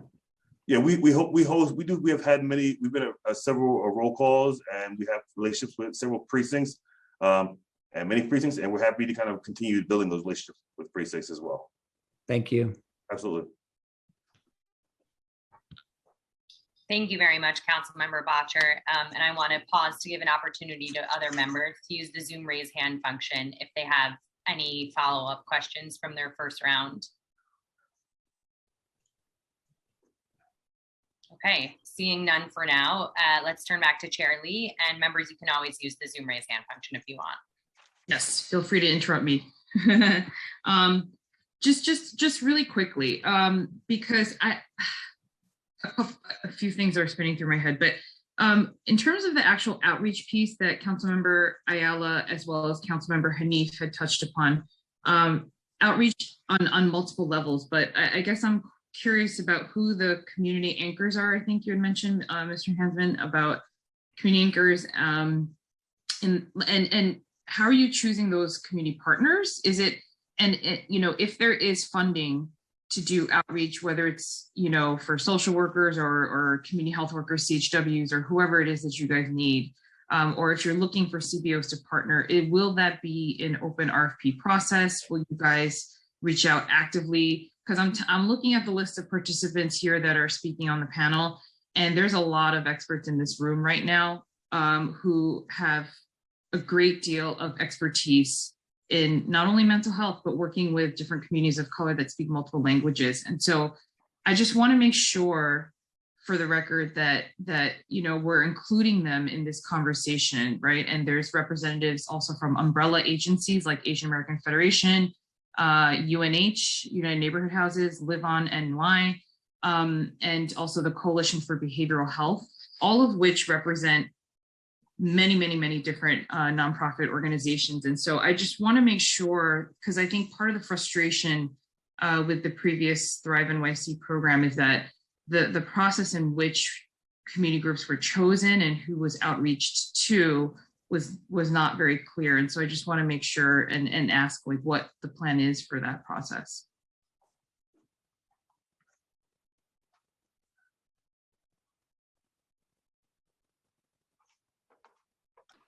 And it looks like Director Hansman has been muted. So now that he's off mute, he can go ahead. Thank you, and sorry, I put myself on mute again, sorry. So here's what I can say just real quick about Communities Thrive. And let me preface this by saying that we are currently in the contracting process. So procurement rules prohibiting me from saying who the community partners are or the community anchors are currently. As no contracts are signed yet, and so we're in the contract negotiation process. What I can say is it was an open RFP process. So it was open to the community, and we did get responses. We're just in that process now, and we can follow up with you once it gets everything gets signed about who those community anchors are. What I can say is that we do coordinate and we do work with over 200 CBOs across the city, right? So many of our programs are contracted, again, contracted through the individual agencies like DOHMH, like DHS, and so on, with individual community providers on the ground. Okay, and I know you can't speak to who the the contractors are, like who you're going to be contracting with. And I know that you're mentioning it was an open RFP process, but can you speak to how you did the outreach, right? Like, did you reach out to, the umbrella organizations, or how did you guys do that outreach? Yeah, let me follow up with you on that specific question, and we can work with the implementing partner to get you kind of what we can say within the contracting procurement rules about what that outreach looked like and that RFP process looked like. But I don't have that. I don't have that in front of me right now. Okay, yeah, if you could let us know, that'd be awesome.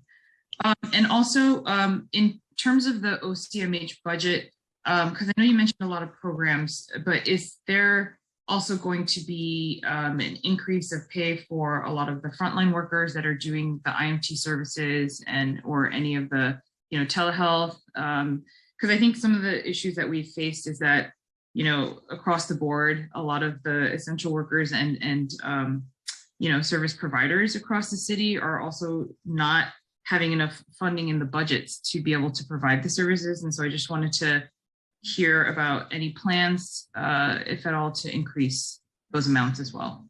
Yeah, I would defer to OMB on budget details, and I'd have to get back to you on specific plans in the future for something like that. Okay. And also, and for those watching, and I mean, the city and state have a very interesting, complicated dance that happens when it comes to the licensing and regulations and compliance and oversight of mental health services. And so just curious if there are any plans either with the new incoming commissioner, which I know is hard to speak to, but or as with OCMH, how are you guys planning on also coordinating with the state in terms of the licensure? For example, I don't know how many folks realize if you're not in the mental health field, but only certain mental health professionals can diagnose, right? And so is there a way to expand that? So, because we're having a workforce issue all around, even before the pandemic, right? And so are there any efforts or priorities on your end to see if we can, number one, expand the licensing regulations? And then also number two, have you guys thought about how to expand using paraprofessionals as well as CHWs in the work that you guys are doing right now? I will say, thank you for that question, Chair Lee. We very much value kind of the use of individuals with lived experience. I think that the kind of the second question is very easy for us. It's like that it feels like a critical piece moving forward in any of this work. So we definitely support any expansion. We support expansion of those kinds of services. What I can say around our state partners, again, this is like a kind of a unique time in New York City history, where we have such great partners at the state level, through OASAS, through OMH, through the Department of Health. And so we're really shoring up kind of all of the relationships, at this time to really ensure that we're, communicating and collaborating regularly. This is evidenced by even the SOS teams that were announced recently by the state, and really saying, well, how can we use these services and kind of these pool of individuals with these specialized skills to supplement or complement kind of, what's going on at the city level. So we're already seeing movement in the kind of collaboration and wanting to kind of integrate and work together at, the city and state level. Okay, thank you. And I think that's the only follow-up I have, but I guess I just wanted to emphasize that, I think the key theme that I'm hearing based on other council members and other questions is really the coordination piece seems to be a big theme today. And so I think that's going to be very crucial. And I think, making sure that the communities that are hardest hit and also have the most need receiving services. So I just want to make sure we get that point across. And also, the funding and, what's being, put, because we got to put our money where our mouth is. But as Councilmember Palladino said, we need to be accountable to people in the city and the taxpayers of their funding, their money. So, just want to make sure that we're using dollars efficiently and wisely as well. And with that, I know you guys on the panel, the administration are not required to stay on, but I know we're going to move into the public testimony section soon. And I would just, for my fellow colleagues, if you can stay on, I know it's already been a couple of hours, but I think it's really important to hear from the community. And I think a lot of the best policies come from the community members. And so I really, really would highly encourage you all to stay if you can. But if not, we will be taking copious notes as well. So thank you. Thank you, Charlie. Yeah, thank you so much for joining us, Director Hansman, as well as Dr. McRae. Thank you. Thank you. Thank you. Thank you to the administration. And that concludes that portion of the hearing. And we will now move to public testimony. All public testimony will be limited to 2 minutes. But obviously, if you're in the middle of a sentence, you're welcome to finish it. And you are welcome to submit all written testimony as well. And it will all be included in the record. And I promise you, we read every single word of it. After I call your name, please wait a brief moment for the Sergeant at Arms to announce that you may begin before starting your testimony. Please note that panelists will be able to register for this hearing until the hearing is closed. And let me pull up. The first public panel will include Dr. Rosa Gill, Jessica Fear, Gretchen Buchenholz, Jody Rudin, and Alice Buffkin. And Dr. Gill, you can begin as soon as the sergeant cues you. Time starts now.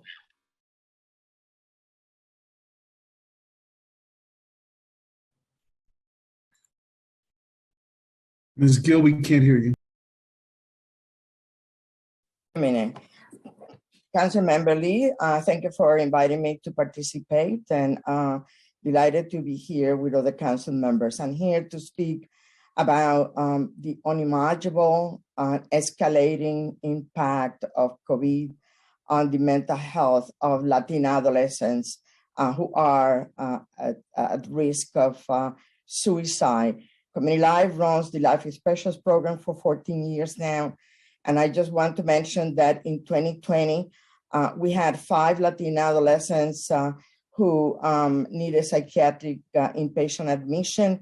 In 2021, we had 23 psychiatric admission among these adolescents. Therefore, in the last 2 years, we have had 28 psychiatric admissions of Latina adolescents. Prior to COVID, we have not experienced admissions or presentations to psychiatric admissions. I suggest that we need to look at the crisis and the social determinants of health.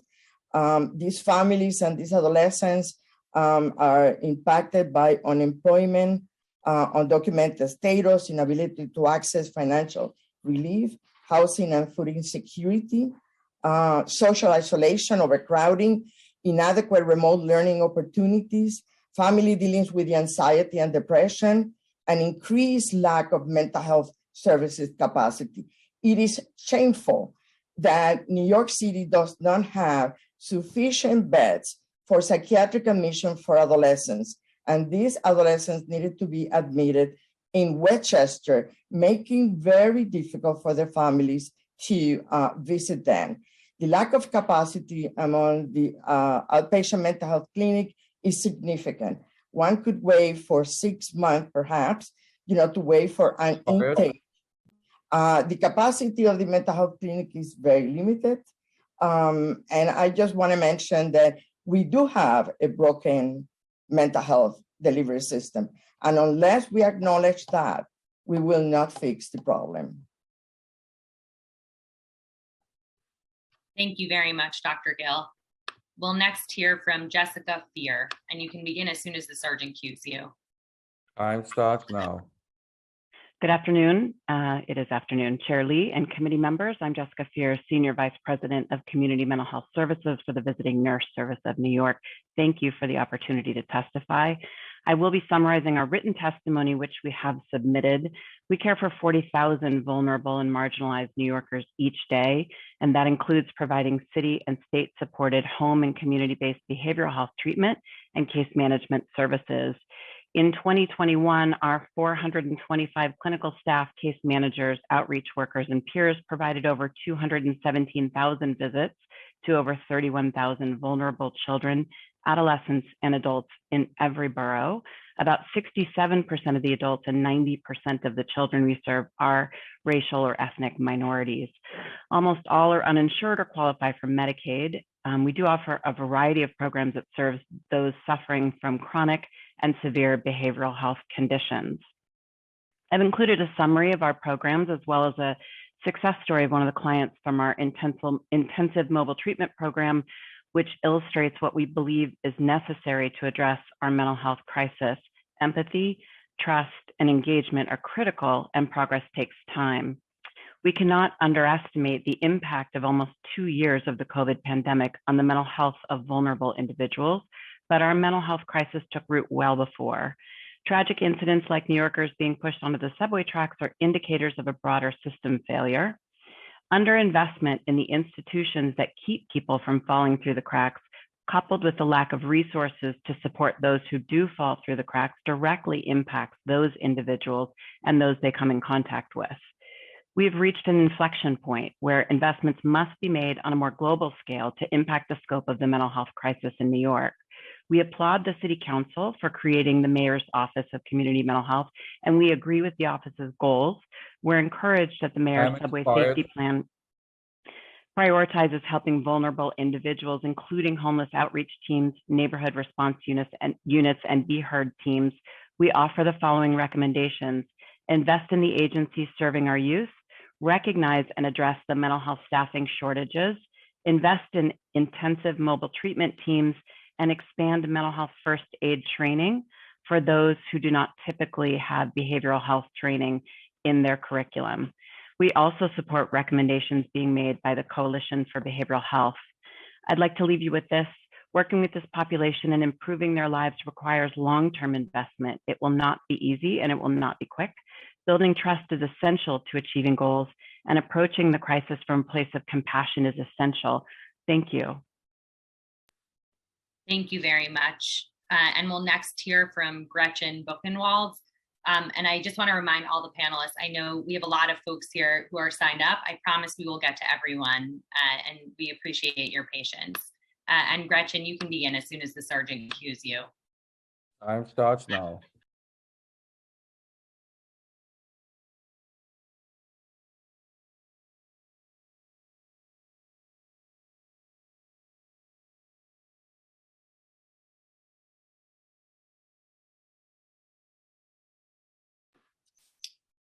Gretchen, you may need to accept a prompt from the host to unmute.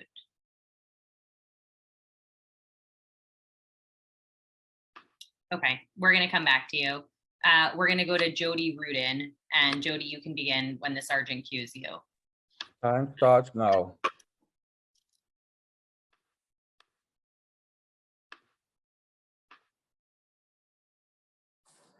Good afternoon, Chair Lee, committee members, and congratulations on your first hearing. My name is Jody Rudin, and I'm the president and CEO for the Institute of Community Living. We serve 15,000 individuals a year living with significant mental health challenges, substance use disorders, and intellectual and developmental disabilities. Many of our clients are the hardest to reach and the hardest to treat, but individuals do get better with us. And I think that's due in part to our whole health approach. Mental illness is connected with physical health, substance use, poverty, homelessness, and has been hugely impacted by the pandemic. To address the mental health crisis, we cannot afford to operate in silos. There needs to be citywide goals around access to care, quality of care, and equity that are embedded across numerous city agencies. And those goals need to be tracked by the Office of Community Mental Health.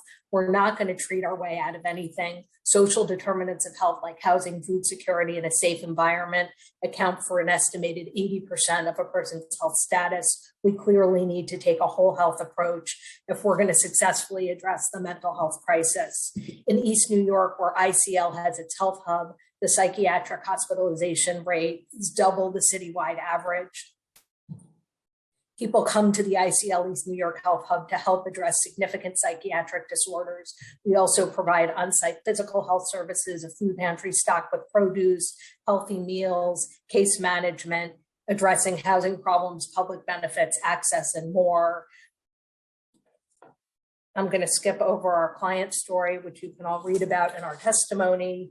And I just want to emphasize that we need a larger scale whole health effort with a broad range of city agencies collectively responsible for improving outcomes. There could be no more pressing time than now coming out of a pandemic. I urge you to encourage a wide range of city agencies to come together to develop shared goals for improving mental health related outcomes. And the Office of the Community of Mental Health should function as an umbrella or the glue that brings all of this together, tracking progress on an integrated citywide response. Thank you for your time. Thank you so much. And we'll next turn to Alex Buffkin. And Alice, you can begin as soon as you're cued. Time starts now. Hello, thank you, Chair Lee and members of the committee for this opportunity to provide testimony. My name is Alice Buffkin, and I am the Associate Executive Director of Policy and Advocacy at Citizens Committee for Children, a multi-issue children's advocacy organization dedicated to ensuring every New York child is healthy, housed, educated, and safe. On echo what we've heard today, it's nearly impossible to overstate the impact that the pandemic has had on the mental health of young people. We can continue to see children churning in and out of hospitals and ERs, families desperate to get care. It's truly a crisis. I want to thank Councilmember Caban for her remarks about the important role that childcare and other initiatives that support families play in mental health. I'll be supporting written testimony with greater detail, but I want to make a few general points. I urge the City Council and the administration to consider the broader ecosystem of children's behavioral health services. Children are served in schools, but they're also served in community-based clinics, through crisis response, through home and community-based services. Often the same child is served in multiple settings, and yet the services are frequently siloed or fail to coordinate with each other. Relatedly, we believe it's critical for the city to make available services more accessible and understood by families. It's true that we don't have enough resources for children, but we also have too many resources that are underutilized because families are not aware of them. We urge city agencies to develop a plan for centralized and comprehensible method for families, service providers, and educators to understand and access available supports. The second area I want to discuss is the importance of recognizing the unique value of city funding. Many advocates are pushing at the state level to improve rates and strengthen the behavioral health workforce. These efforts are essential for fixing a chronically under-resourced system, but there are limitations on what state funding and Medicaid reimbursement can do. City funds provide a level of flexibility and wraparound supports that state and federal sources can't offer. City Council mental health initiatives are one great example, as are school-based mental health clinics. These clinics can provide critical clinical care, but can't provide the level of non-clinical staff support, connect with parents and communities, serve children who lack a diagnosis or health coverage. It's a perfect example of where wraparound city funding can help make those programs not only sustainable, but more effective. And finally, just touch on a few brief things. We strongly support the mental health continuum and hope for continued funding. We need to stop overlooking District 75 and District 79 schools when we're investing in behavioral health, and we need to oppose punitive disciplinary processes and over-policing that disproportionately impacts children of color, LGBTQ children, and children with disabilities, actively harming their mental well-being. Thank you. Thank you very much. And thank you to this entire panel. I'm going to pause briefly here to remind council members that if they have any questions or comments for this panel, they're welcome to use the Zoom raise hand function. Okay, seeing none, we're going to turn to the next panel. Thank you all very much. And the next panel will be Jihei Fisher, followed by Ala Jara, followed by Dia Basu Sen, followed by Suda Akaria, followed by Yuna Yoon, and finally Mike Joe. And Jihei, you can go as soon as you're queued. Time starts now. I would like to thank Chair Lee and the committee members of Mental Health, Disabilities, and Addiction for the opportunity to testify. My name is Jihei Fisher, Executive Director of the Korean American Family Service Center. We provide social service to the immigrant survivors and their children of gender-based violence. All our programs and services are offered in a culturally and linguistically appropriate setting. Domestic violence, sexual assault, and the recent wave of anti-Asian hate crimes are prevalent crimes in the Asian community that require a culturally and linguistically sensitive response, a fact which has been highlighted during the pandemic. The call volume to our 24-hour hotline has tripled, and as an organization that serves victims of all violence, we're witnessing and hearing the traumas that our community members are facing directly from the community through our work. 100% of our staff members are bicultural and Asian descent. 98% of our clients' first language isn't English and Asian descent. The number of hotline calls from young Asian women and elders seeking emotional support, in some cases, mental health support to cope with the anti-Asian sentiment and crimes have heightened. All of them are concerned with their safety on the street, All are also concerned about the safety of their children. The gender-based violence survivors are not only concerned for their safety at home, but on the street as well. These fears are real. We see them in their faces and we hear them in their voices. We had an elder who was punched in the face with a racial slur just by walking down the street. However, because of the cultural and language barrier, he did not know how to seek help until he found KFSC. While we supported him in filing victim compensation application and other resources that were helpful to him, the mental scar has left him until this date. He has a hard time commuting to work or even going to a simple grocery shopping. Time expired. Seeking mental health help is difficult for our community members. A major barrier is language and cultural. Asian immigrants have high level of limited English proficiency, unfamiliarity with US systems due to immigration, and isolating cultural views and responses to violence. Additional barriers have appeared as a result of COVID-19, such as digital illiteracy, lack of internet access, and inability to find confidential and free counseling. Without the help, our victims and their children will continue to suffer from the traumatic incidents and will leave a lifelong scar and struggle to lead a healthy life.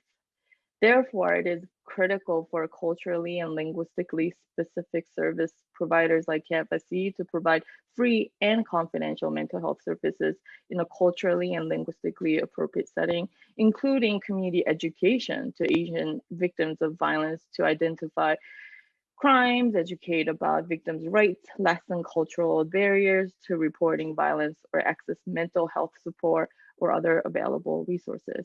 We urgently ask the committee to take proactive measures to support our community members for their mental health well-being and to ensure that our survivors and their children find hope to sustain them past this time of uncertainty. Thank you. Thank you very much, Jiha. And we next turn to Ala Jara, and you can begin as soon as you're cued. Time starts now.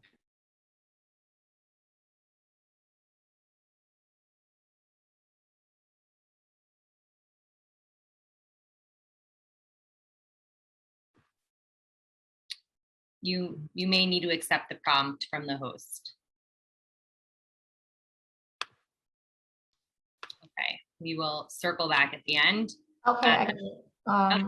Chairperson, hi everyone. Chairperson Lee, members of the Committee on Mental Health, Disabilities, and Addiction, I want to thank you for the opportunity to testify before you here today. My name is Al Jara, and I'm a community mental health organizer with the Arab American Association of New York. To say that there is a profound mental health crisis in New York's Arab American community would be an understatement. For years, families and lives have been irreparably damaged as a result of lack of access to affordable language and culturally sensitive mental health care for Arab Americans. Since the beginning of the COVID-19 pandemic, these challenges have intensified severely and new ones have emerged, including a terrifying rise in anti-Asian hate violence. Our Asian American brothers and sisters no longer feel safe on the streets, on the subway, or in their own homes because of the rise in hate violence across our city. The Arab American and Muslim communities have seen this as well, with members of our community facing daily hate across New York, while recent investment from the city towards mental health programs run by community-based organizations like AAA-NY and our partners throughout the city have made it possible for vulnerable and isolated New Yorkers to receive the support they need. These programs remain critically underfunded. The mayor's proposed budget is a step in the wrong direction for mental health care in our city, and it's imperative that New York City Council protects funding for these life-saving programs. I'd like to bring attention to a quiet but insidious effect of our city's current mental health response crisis, just how easy it is for victims of spousal and domestic abuse to slip through the cracks. Arab Americans of all ages and from all backgrounds have been acutely affected by the mental health effects of this crisis. Of particular worry, though, is the alarming jump in incidents of domestic and partner violence, both reported and unreported, our community has seen. It is an unfortunate truth that in some traditional Arab households, women find themselves victimized by abusive partners who wield absolute power over their lives. For the COVID-19 pandemic, organizations like AAA-NY provided women at risk of falling into these situations with resources and information that could protect them from abuse, and we have fought to keep doing so through COVID-19. Thank you. Thank you very much for your testimony. We'll next hear from Dia Basusen, and Dia, you can begin as soon as you're cued.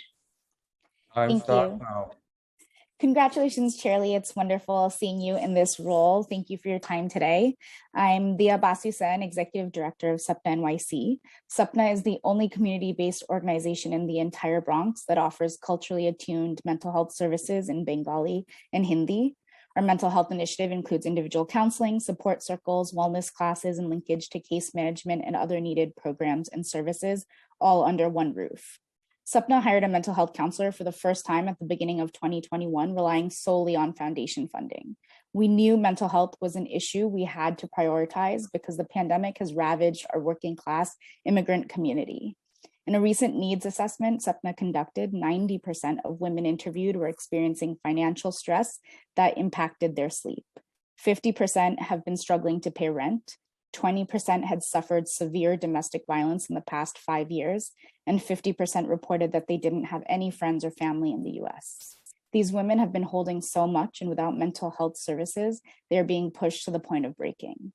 One woman told us, "I feel like I'm in constant crisis without solutions." Mental health is a complicated issue in the South Asian community, one that carries such deep stigma that it isn't solved by simply offering interpretation or hiring a few South Asian providers. We need to invest in community-based organizations that are entrenched in these communities, organizations that can offer providers who speak their language without the impersonality of interpreters, who understand the cultural context they live in, who know that sometimes women have to gently be coaxed into counseling after first inviting them to a women's circle, and who can create non-clinical services rooted in culture and tradition. These CBOs can reach communities who will never step into a doctor's office or city agency for counseling because coming into a place like SUPNA and admitting they need help is hard enough. At SUPNA, we're fighting to continue our program, but also to expand it because these women, simply put, do not have other options, and our children as well need support. Time expired. In the past few months, we've gotten referrals from ACS, Jacoby, Elmhurst, Bellevue, DOE, and so many others. Some reach out because they know we have mental health services, but mostly are just hoping that we might be able to point them in the right direction for a Bengali provider. They've confirmed what we already know, that the city system is not able to meet the existing and growing need in AAPI immigrant communities. We need to expand funding streams like the City Council Mental Health Initiative so that these CBOs can offer competitive salaries to clinicians and fully staff their programs, finally treating these organizations like the essential providers they are. It is imperative that we invest in CBOs who can and already are doing the work, who as usual are filling the gap between what the city is offering and what the community needs. Thank you for your time. Thank you very much, Dia. And we'll next hear from Sudha Akaria, and you can begin as soon as you're cued. Time starts now. Good afternoon. Congratulations, CM Lee, in your new role. Thank you very much for giving me this opportunity to share our experience with you. South Asian, I'm the Executive Director of South Asian Council for Social Services, or SACS. SACS provides mental health services in a non-traditional mental health setting. The clients that we serve are extremely underserved, and they are also culturally, linguistically, and ethnically very diverse.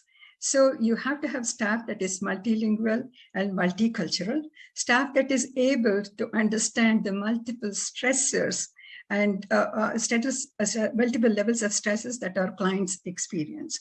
We have 12 South Asian languages. Our staff speaks Mandarin, Cantonese, Malay, Hakka, Spanish, and French Creole. Mental health challenges experienced by our communities do not exist in a vacuum. There are social and environmental factors that have a tremendous impact on the emotional well-being of our clients.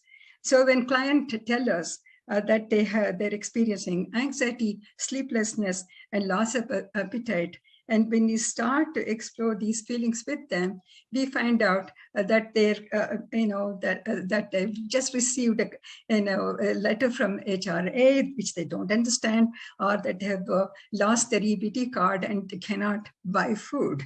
So the first step that we take is to provide counseling services, is to ensure that clients have access to tangible resources such as SNAP. Very often these services act as protective factors that ensure emotional well-being. misinformation about counseling services. Clients need a lot of awareness and education around mental health. Because, if you say mental health, our clients won't come to us, right? So we say Time emotional expired. health. The one other thing I'd like to stress, I know I'm out of time, but we are trying to give all these services online at this time. And most or all of our clients don't know how to make use of these services. So it is, and crisis counseling is of immediate need. I think it's extremely important to fund services like all these community-based organizations that you heard who are providing these services, and they are in place and they're trusted. Thank you. Thank you so much. And we'll next hear from Yuna Yoon, and you can begin when you're cued. Time starts now. Thank you, everyone. Council members, congratulations, Chair Lee. My name is Yuna Yoon, and I am the Assistant Director at the Mental Health Clinic at KCS. As many highlighted today, there is a mental health crisis. There is no one-size-fits-all approach to addressing collective trauma and the reality that people are stuck on survival. It is so important to support BIPOC-led and BIPOC-serving mental health providers because we are able to really reach the clients. We know the stories that may be clues to how to address everything people are talking about today. An example is when someone already enrolled in treatment reports that their partner was assaulted. An important question lately is how low the underreporting of hate crimes is. In this example, the client might initially deny that they were impacted by anti-Asian violence and even that their partner was. However, when engaging with the client through the nuances in how this question can be interpreted in Korean, we see that the question for many is complicated. And when framed differently, we receive a different answer. Meanwhile, the client may have more insight and improve as they gain more perspective on the root causes of their mental health symptoms. It takes teamwork and reflection to spend funds in a way that the community locally and citywide can benefit it from in a way that lasts and gives back. And this is where we need more manpower. The kinds of complex issues clients have requires more dedication and expertise for them to change in a way that's sustainable. We need to address the needs of our staff with enhanced training, reflecting the enhanced needs that we're seeing. We need more competitive pay so we hire staff who can commit to more hours. I don't have many answers to policy around anti-Asian hate crimes, violence, and all the terms. I'm pretty sure many people are tired of using these days. It might feel excessively optimistic considering these times, but especially from my perspective as a social worker, working as a clinician at KCS, and prior to that 5.5 years at Rikers Island, the social worker in me is thinking of how everything connects, and that from history, we know that when there is care and dedication, especially since gaps can be identified, dramatic social change can and often happens. Thank you. Thank you so much for your testimony. And the last panelist in this panel will be Mike Joe, and you can begin as soon as you're cued. Time starts now. Good afternoon and congratulations, Chair Lee, and good afternoon to our fellow City Council persons who are here to listen to us. As you can see, I'm not Dr. Mike Zoe because he had to leave and see patients, but my name is Isabel Ching. I'm the Executive Director for Hamilton Madison House. But I'm going to start with a quote I just received this week. It's from a victim of a hate crime. And so this is what the quote says. "Before I heard from you, I felt completely helpless and was in a really bad space. But Asian American Federation Project Hope helped me stand on my feet again and gave me the support, the confidence I needed desperately." So who are we? So we're a nonprofit located in Lower East Side, and we run one of the largest outpatient Pan-Asian for the East Coast. And currently we operate 5 mental health clinics, personalized or recovery-oriented service program, and supportive housing for individuals with severe mental health issues in 2 locations in Manhattan and Queens. Our staff are bilingual, and we provide services in Chinese, Korean, Japanese, Cambodian, Vietnamese, and to the community. So currently, Hamilton Madison House Behavioral Program, including our mental health and addiction, serves 80% of our programs are of first-generation immigrants and reports acculturation challenges and contributing factors to their mental health symptoms. In our mental health clinic, we saw a 25% increase in referrals since March of 2020. Many of the clients seeking services for the first time, and meaning they've never sought services before COVID-19. So we were seeing this unsettling trend in our behavioral health clinic, which included deaths, suicide, crimes perpetrated by our HMH clients deemed by OMH as significant enough to attract media attention. So between 2017 to 2020, we only had 4 of these kind of reportable high significant crimes. However, between 2020 and 2021, this has jumped. Wow, 11 to 11 significant incidents. So I'm just going to dash a little bit forward and going forward to that in August 18 of 2021, we convened a study, which I will share with every one of you. And I'm just going to talk about the actionable items. One is to provide sustainable long-term funding for community-based organizations, like pilot grants would be very helpful. Investing in language appropriate programs, using trusted community-based organizations, and then also a workforce. For us, doing business with the city is very costly. So a lot of this has to do with paying parity for our staff and also for sponsorship if you want bicultural and bilingual staff. Telehealth is very also crucial to us. If it wasn't for telehealth, we hope to continue that in terms of providing that services for our community, because most of them don't have video and they prefer to be on the phone. Plus, they also will most likely attend to their sessions. And my 2 other things I just want to add, combating misinformation. I think New York City, should have a curriculum about Asian AAPI communities. That's one thing. And social media, we need to improve our e-health literacy in language for training. And I am finished. Thank you so much for your time. And I'll submit my testimony afterwards. Thank you so much, Isabel. And thank you to this entire panel. Again, I'm going to pause if any council members or the chair have any questions or comments for this panel. Okay, seeing none, I'm going to turn to the next panel, and that will include Fiona O'Grady, Chris Norwood, Meta Ghosh, Nadia Chait, and Tara Klein. All panelists, please get ready with your audio and cameras. Thank you. And Fiona, you can begin as soon as you're cued. Time starts now.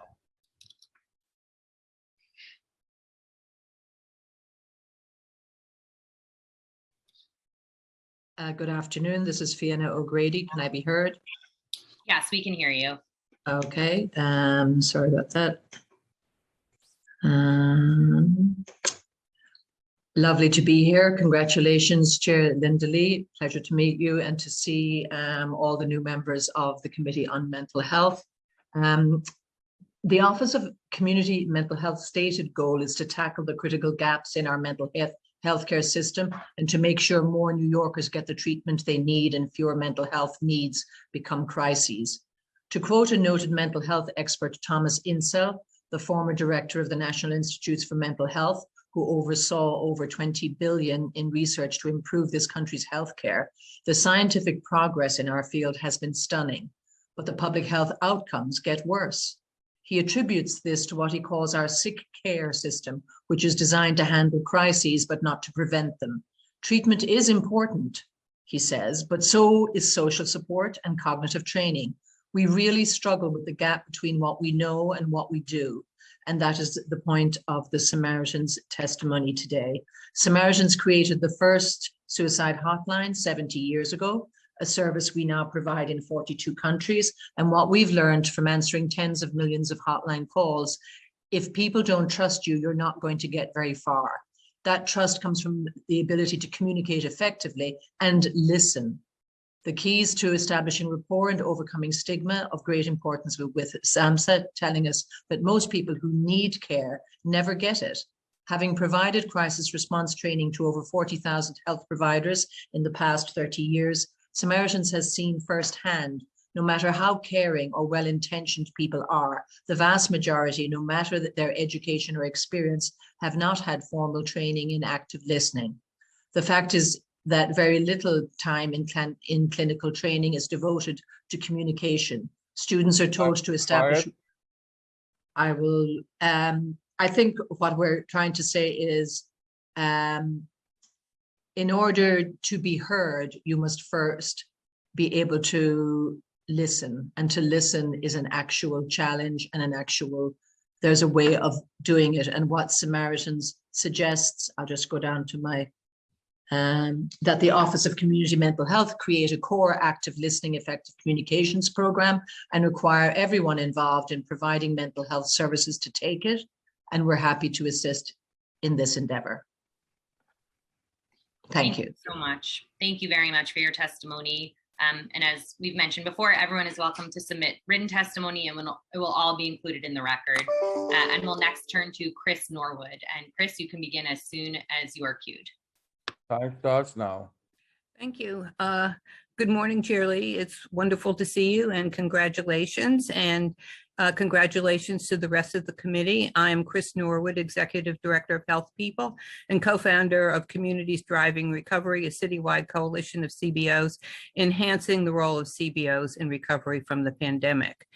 New York City is facing unprecedented mass illness, both from chronic disease that has been allowed to fester for decades and uncountable cases of long COVID. Nothing like this has ever happened before, where chronic diseases and infectious disease have collided in a self-feeding explosion. The impact in New York is almost certainly worst in the nation. And we know there has been a terrible impact on mental health. But it is very important to look at the intertwined and specific impact of chronic disease, because that offers important avenues to almost immediately improving mental health. Let me focus on diabetes to underscore what could be done. Diabetes is the gateway disease. It worsens heart disease and hypertension and kidney disease. It accounts for most amputations and 45% of dialysis, which is extremely depressing. It also causes widespread depression. In high poverty areas, 23% of adults with diabetes have comorbid depression. Yet the New York City Department of Health refuses and still refuses to undertake basic, effective self-care education, proven and proven to lower blood sugar complications and cost. Equally, the best self-care education also significantly decreases depression, while improved self-care slashes terrible disabilities from amputation to Alzheimer's. Community groups are easily trained to bring this vital education to high-need neighborhoods. Indeed, a special project Health People did with Korean Community Services focused on homeless shelters, slashing participants' emergency room visits by 45% in 6 months. It is holistic, low cost, involves the community. The community are the facilitators, and improves physical and mental health. The fact that the City Department of Health ignores all pleas to support wide delivery of this self-care education is so unacceptable. And we are asking the City Council to support our funding request called The Diabetes Epidemic Must Stop, to finally bring this education and hope for better physical and mental health to the places and people that have suffered the most in the past 2 years. Thank you so much. Thank you very much for your testimony. And we'll next turn to Meta Ghosh, and you can begin when the sergeant cues you. Time starts now. Good morning. My name is Medha Ghosh, and I'm the Health Policy Coordinator at CACF, the Coalition for Asian American Children and Families. Thank you very much, Chair Lee and members of the Committee on Mental Health, Disabilities, and Addiction for holding this hearing and providing the opportunity to testify. Founded in 1986, CACF is the nation's only pan-Asian children and families advocacy organization and leads a fight for improved and equitable policies, system, funding, and services to support those in need. The Asian American Pacific Islander, AAPI population comprises nearly 18% of New York City. Many in our diverse communities face high levels of poverty, overcrowding, uninsurance, and linguistic isolation. Yet the needs of the AAPI community are consistently overlooked and misunderstood and uncounted. The pandemic and the rise of anti-Asian hate has intensified the mental health issues of the AAPI community in New York City, causing even higher demand for mental health services. Despite this increased demand, there's a lack of access to these services because of language barriers and an absence of culturally responsive care. AAPIs have the highest rate of linguistic isolation of any group in New York City, meaning that 42% of our community have no one over the age of 14 in the household that speaks English well or at all. Moreover, more than 2 in 3 API seniors in New York City are limited English proficient, and approximately 49% of all immigrants are limited English proficient. There's a lack of understanding, including data and research of API's lived experiences, needs, strengths, healing practices, and knowledge around mental health. With all these unique challenges, the city must address the diverse mental health needs of the API community. We also want to uplift the social emotional needs of API young people in our New York City public school system. The following ongoing issues, informed by the analysis of CACF's Youth Leadership Program, the Asian American Student Advocacy Project, and stories they collect from API students, parents, and CBO staff interacting with students, may result in schools neglecting to properly address API mental health needs across the city. This includes API students' general lack of comfort discussing their feelings about school with their families, often led to fear and stigma surrounding mental health. Also, bias and racist stereotyping from teachers and administrators as a result of the model minority myths perpetuation that API students do not face mental health challenges. I'm going to skip forward. All of this will be in the written testimony, but I want to go into our recommendations. We asked the city to invest in a more accessible and responsive mental health care system for communities of color and immigrant communities, which include the API community. This includes investing community-led and community-based language accessible and culturally responsive mental health resources. In partnership with our communities, building a baseline understanding of the cultural particulars of mental illness is understood, described, experienced, and healed by diverse communities. Identifying solutions that meet community mental health needs by collaborating with community leaders and community-based organizations, and prioritizing recruitment and retainment of multilingual mental health care professionals to ensure high quality care. If we do not address these core issues and more, we forego opportunities to value proven community-led best practices in mental health care design and delivery. Strong pathways of care already exist in communities or need to be formalized to strengthen how the healthcare systems meet local geographic and community needs. Thank you. Thank you so much, Maida. And we next turn to Nadia Chait. Nadia, you can begin as soon as you're queued. Time starts now. Good afternoon, Councilmember Lee and other members of the committee. I'm Nadia Chait, the Director of Policy and Advocacy for the Coalition for Behavioral Health. We represent over 100 community-based mental health and substance use providers, including many of those that you've heard from today, who collectively serve over 500,000 New Yorkers annually. Our members are on the front lines of the mental health and substance use crisis that is roiling our city. The key challenge that our members are facing at this moment is providing access to care. We simply do not have the workforce that we need to serve all of the New Yorkers who are reaching out and seeking help. I hear from our members daily about their challenges recruiting staff. One of my members told us a couple of weeks ago that the vacancy rate in their outpatient mental health programs is 48%. 48% of their staff positions are not currently filled. And unfortunately, this is not a unique number. The longstanding underfunding of mental health services has led to a system where our staff are not able to afford to stay in these programs. Mental health clinicians typically need a master's level degree, which is expensive to accomplish, and then are met when they come into the workforce with incredibly low salaries for what is challenging and complex work. To solve this, we encourage the city in the budget this year to fund a 5.4% cost of living adjustment on all human service contracts, matching what the state will be doing to provide an immediate salary increase for our staff. More importantly, the city needs to create, fund, and incorporate a comprehensive wage and benefits schedule for contracted mental health providers to be comparable with the salaries that the city pays its own staff. We simply are not able to match the salaries that the city pays, which is unacceptable on contracts that are funded by the city. Lastly, we encourage the city to look closely at building a pipeline of mental health professionals, particularly targeted at professionals from diverse backgrounds and who speak languages other than English, through tuition assistance, loan forgiveness, and funding for clinical internships. I have more details in my written testimony. Thank you. Thank you very much, Nadia. And we'll next hear from Tara Klein, and you can begin as soon as you're queued. Time starts now. Thank you so much, Chair Lee. It's great to see you. Congratulations. My name is Tara Klein. I am a senior policy analyst with United Neighborhood Houses. UNH is a policy and social change organization representing 40 neighborhood settlement houses in New York City that reach over 765,000 New Yorkers from all walks of life. Settlement houses have been on the front lines of serving their communities throughout the COVID-19 crisis and will remain critical partners in our city's recovery. Settlement houses, my written testimony includes 4 key recommendations on behalf of settlement houses, and I'll summarize them here. First, we need to reinstate the mental health first aid program.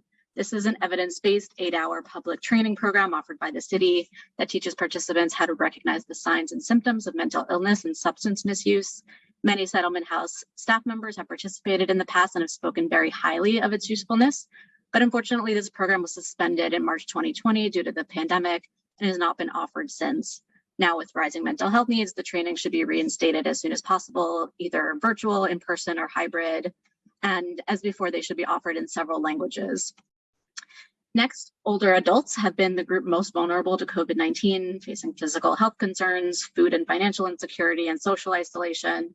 Given this, it was very disappointing to see the cut to the DFTA geriatric mental health program in the preliminary budget of about $1.4 million for FY22 as part of the Mayor's PEG program.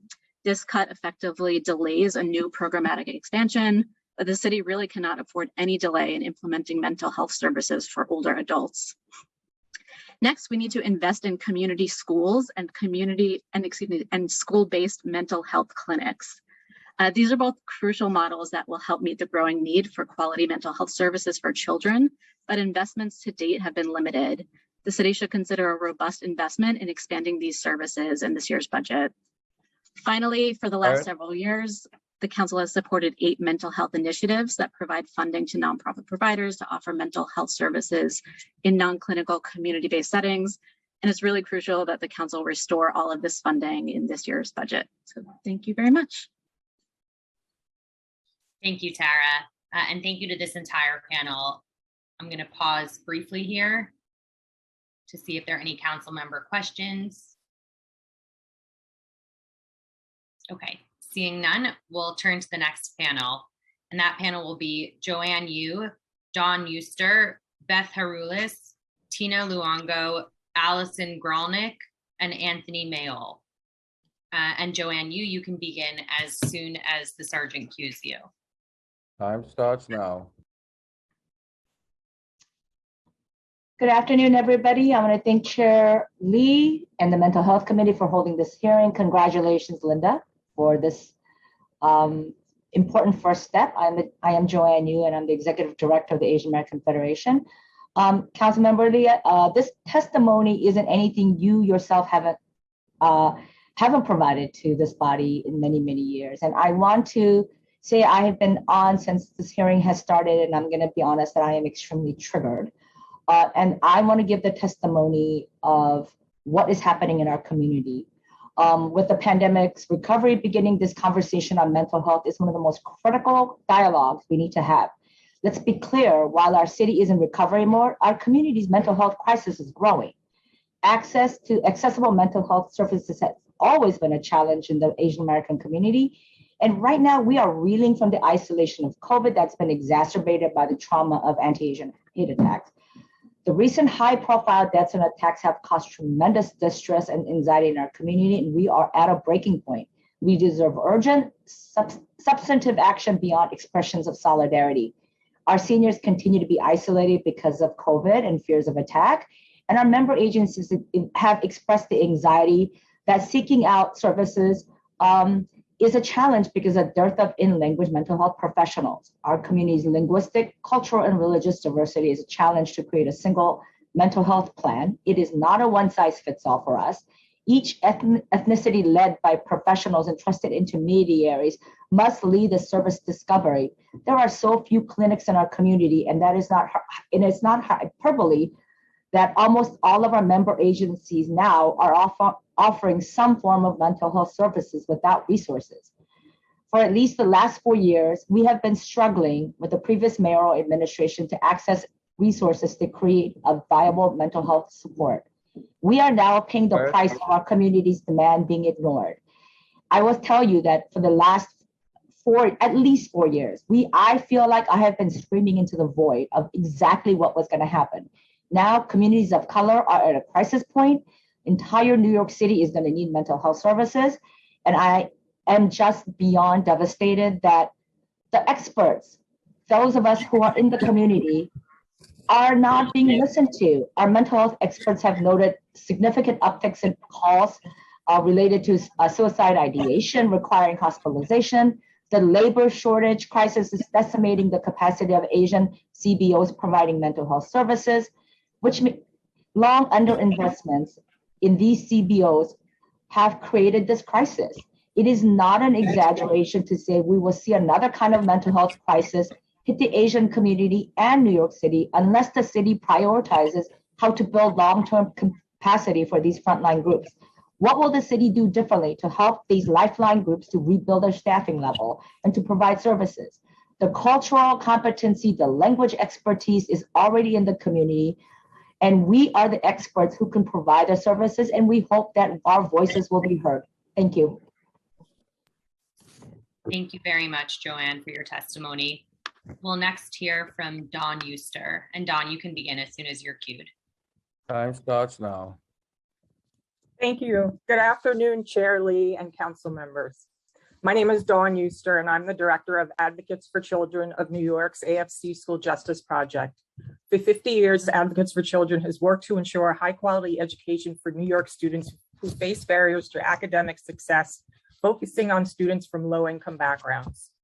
We are here today to discuss the youth mental health crisis and urgent need for a comprehensive system to ensure that our young people have access to and receive behavioral and mental health supports in schools. As highlighted in a recent U.S. Surgeon General's advisory, the pandemic has exacerbated youth mental health needs that existed before the pandemic and spurred a national youth mental health crisis. For students to thrive in school, they must feel safe and supported by their school communities. And our schools must be places that are healing centered, where students and families experience physical, psychological, and emotional safety. Students are 21 times more likely to seek support for mental health issues at school than at a community-based clinic. However, too often when students are struggling, they are met with exclusionary school discipline and policing practices that only further traumatize them and perpetuate the school to prison pipeline, disproportionately harming Black and Brown students and students with disabilities. We outline these issues in our recent report, which we will attach to our testimony. Just this month, a parent contacted me about her 6-year-old son with an IEP, individualized education program, diagnosed with ADHD and autism. The parent was called down to her son's school to pick him up early because he was having a really bad day. The school counselor advised her that if her son continued to, quote, lash out at staff and she is unavailable to pick him up, they will call EMS and police to de-escalate him. The parent told me, quote, I was extremely concerned with this comment because my son is a 6-year-old African-American male, and I do not want to have him experience this type of dramatic and traumatic experience. That is just one example. I received another inquiry about a parent whose 7-year-old child was actually taken by EMS and the police to the hospital without parental notification. What New York City needs to keep students in school safe is a comprehensive system to ensure that students are receiving direct mental health services, schools are receiving support to effectively manage student behavior and mental health, and the DOE, Department of Education, is coordinating within key parts of the agency and across other key agencies to provide this support. To this end, we urge the city to work towards creating a comprehensive integrated system of mental health and behavioral health supports for students and divest from practices that criminalize them by making the following budget investments in fiscal year 2023, which we will delve into more deeply at the next hearing on this issue. But initially, as outlining these issues, we are requesting baseline $5 million for the mental health continuum, an innovative model for integrating a range of direct services and developing stronger partnerships between schools and hospital-based mental health clinics so the DOE, Health and Hospitals, and the Department of Health and Mental Hygiene can provide more effective and efficient supports to students with significant mental health needs in high-need schools. In fiscal year 22, the city allocated $5 million for this initiative for 1 year only. So unless extended, the funding for this critical initiative will expire in June of 2022, just when it will get off the ground. We are also requesting double the number of school-based mental health clinics so that more students can access timely, ongoing mental health care at school. fund the citywide expansion and implementation of school-wide restorative justice practices. We recommend investing $118 million in fiscal year 2023, increasing to $225 million in fiscal year 2028. And we do that in support of our Young People Dignity in Schools campaign, of which we are a member. They and educators and other stakeholders are in that initiative. We also recommend expanding the inclusive school programs for students with emotional, behavioral, and mental health disabilities. Right now, these students are often segregated in either classes that are only students with disabilities or sent to District 75 special education schools where their education and behavioral supports are woefully deficient. Finally, we urge the City Council to pass intro number 3-22 to significantly limit the use of handcuffs on students in emotional crisis, and to strengthen the bill by making a few key amendments, including deleting the provisions related to NYPD training, because law enforcement should not be the first responders to students in emotional crisis. Students need schools where they face social workers, behavior specialists, and restorative justice practitioners instead of school safety agents and police officers, and where they receive mental health supports and services instead of handcuffs. I thank you very much for the opportunity to testify today. We have a lot more to share, but we're keeping it as short as we can. We look forward to working with members of this committee to ensure that all students receive the behavioral and mental health support they need to be able to learn and succeed in healing-centered schools. I'd be happy to answer any questions, either now or in the future. Thank you very much. And we'll next hear from Beth Harulis, followed by Tina Luongo, followed by Allison Gralnick, followed by Anthony Mayo, followed by Dr. Jeffrey Lichtman. And Beth, you can begin as soon as you're cued. Time starts now.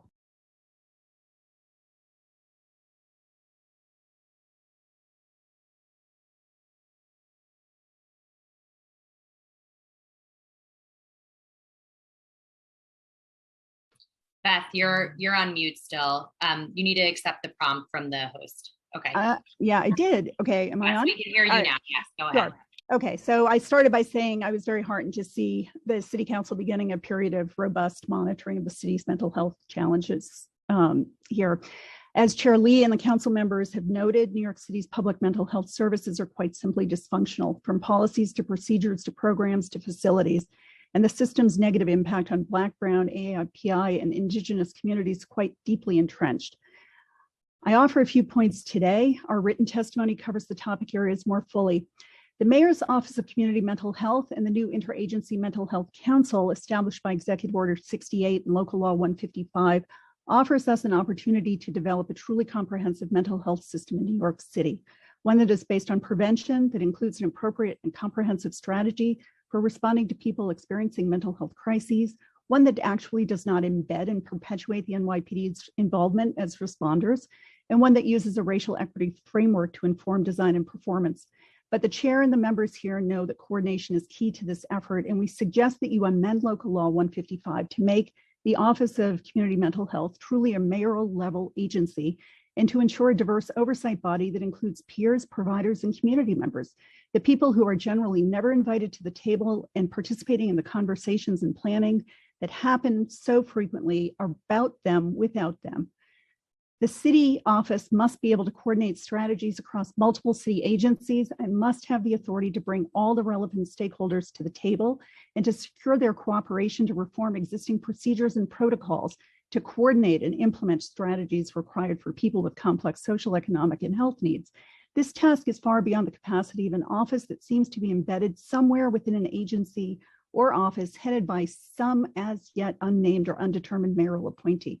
We suggest the committee also closely examine the following issues: the continued inappropriate embedding of NYPD in the city's response to mental health calls, including the ICAT training program adopted last year.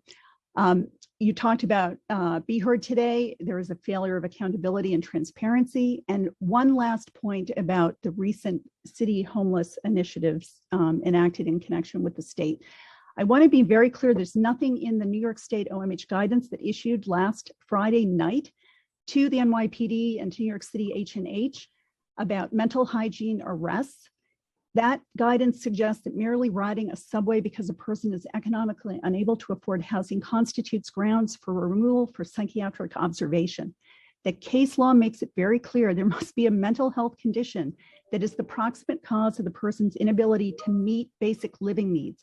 An unhoused person who cannot procure housing and chooses the safety of the subway as opposed to the dangerousness of congregate shelters does not constitute per se evidence of mental illness. OMH has never said that. No court has ever held that. And if the city plans to operate on that presumption, and as we were sitting here today, Mayor Adams announced plans to go in and break up the encampments that have been identified in the city subway system. That will violate state constitutional rights and norms. It is magical thinking to assume subways will not function as housing when the city and state don't offer anything other than compelled treatment. You've seen the city budget, you've seen the state budget. There's nothing offered except an expanded NYPD budget. I urge the council to continue to keep intense focus on the investment of resources and connection of people to consensual care. These are proven approaches to help people in the long term. We thank you for the opportunity to testify today. We stand ready to work with members of the council and all appropriate partners to advance meaningful policy change here. Thank you. Thank you very much, Beth. And we'll next turn to Tina Luongo. And Tina, you can go as soon as the sergeant cues you. Time starts now. Thank you very much, and congratulations, Chair Lee, and thank you to everybody who has brought testimony today about the critical need of our city to unsilo the approaches we are taking to what we are facing in our communities, both post-pandemic and in the wake of the recent heartbreaking incidents of violence in the communities. I'm the chief public defender at the Legal Aid Society criminal defense practice.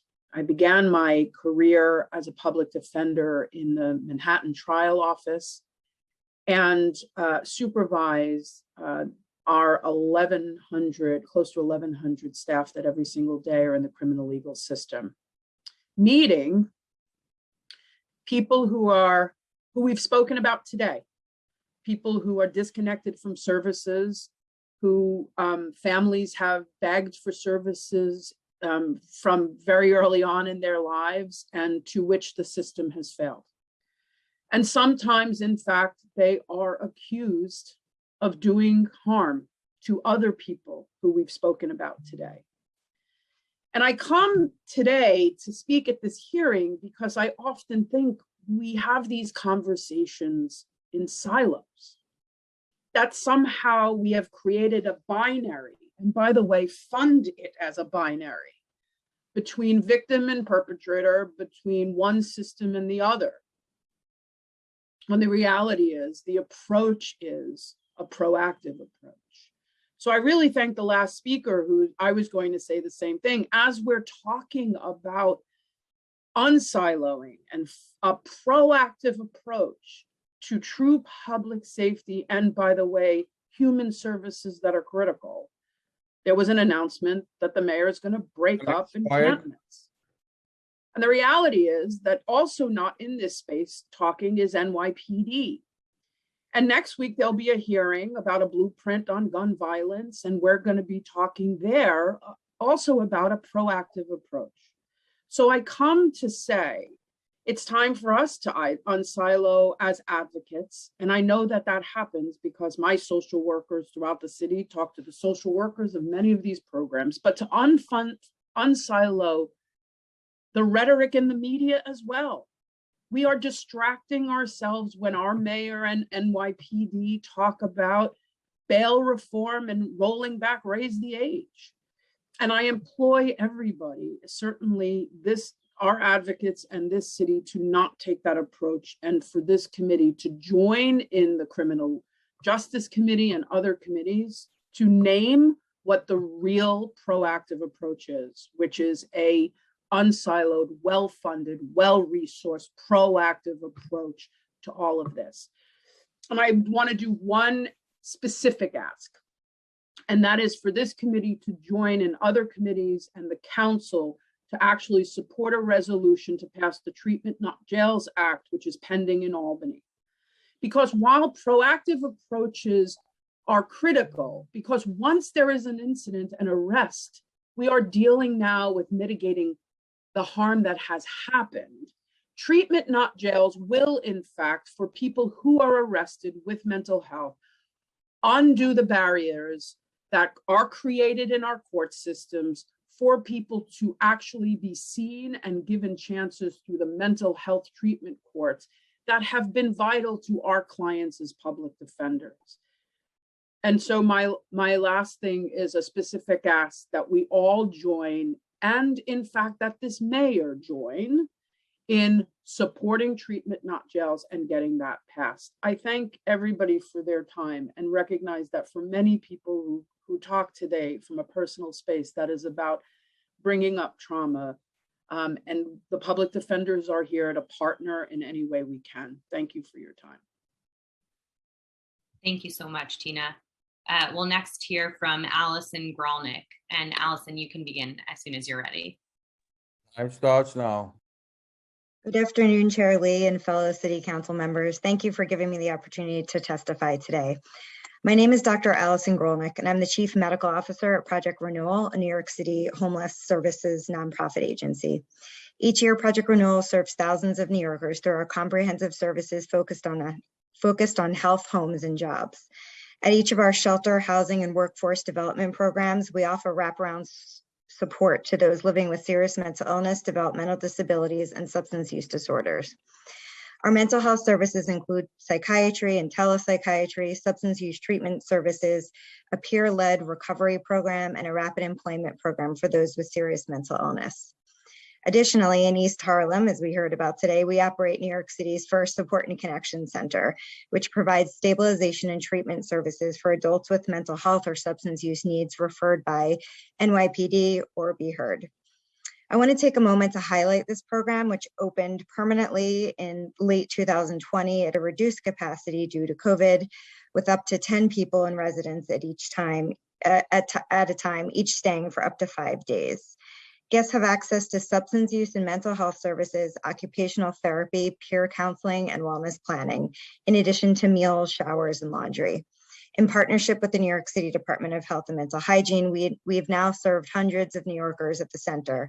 Upon completion of their stay, 54% of center clients have chosen to stay engaged with our aftercare services, which include assistance in accessing community services, long-term treatment, and housing.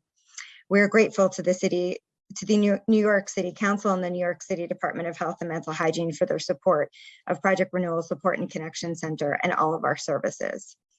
Most of the people we serve across our various programs have clinically complex cases. Nearly all of our clients have experienced some level of trauma, whether from homelessness, incarceration, abuse, poverty, or adverse experiences. That's why each of Project Renewal's mental health services areas incorporates innovative wraparound support, from medication-based interventions to practical skills development through occupational therapy. Our programs address trauma and help people attain functional well-being for sustained independence.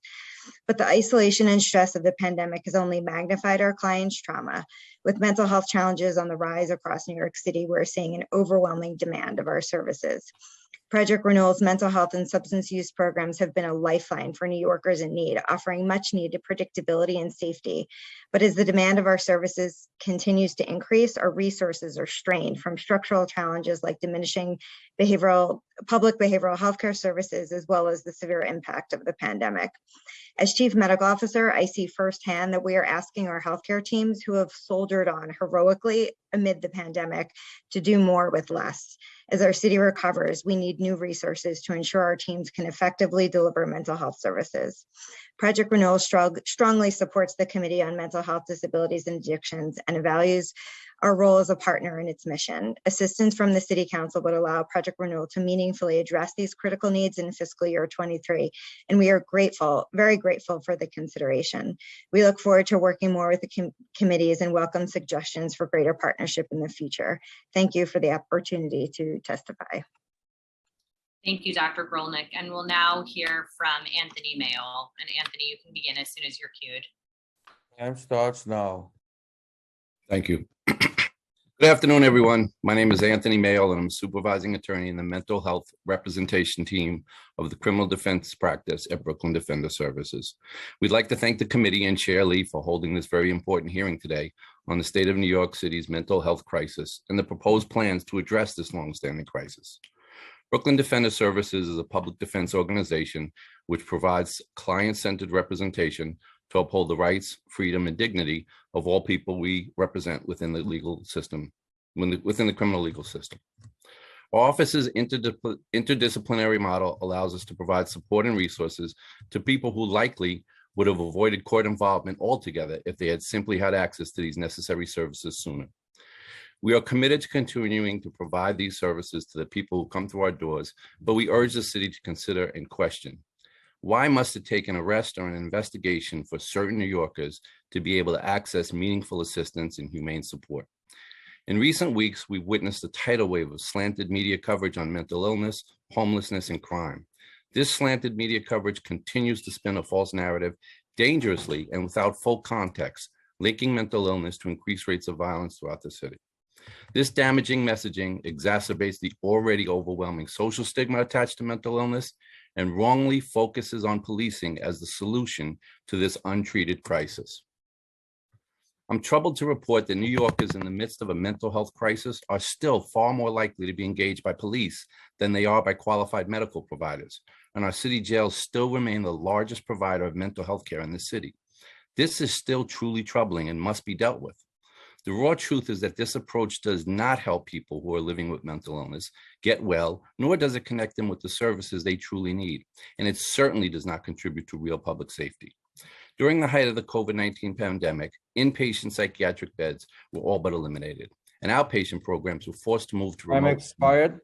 significantly impacting the care that would have been provided to those in need.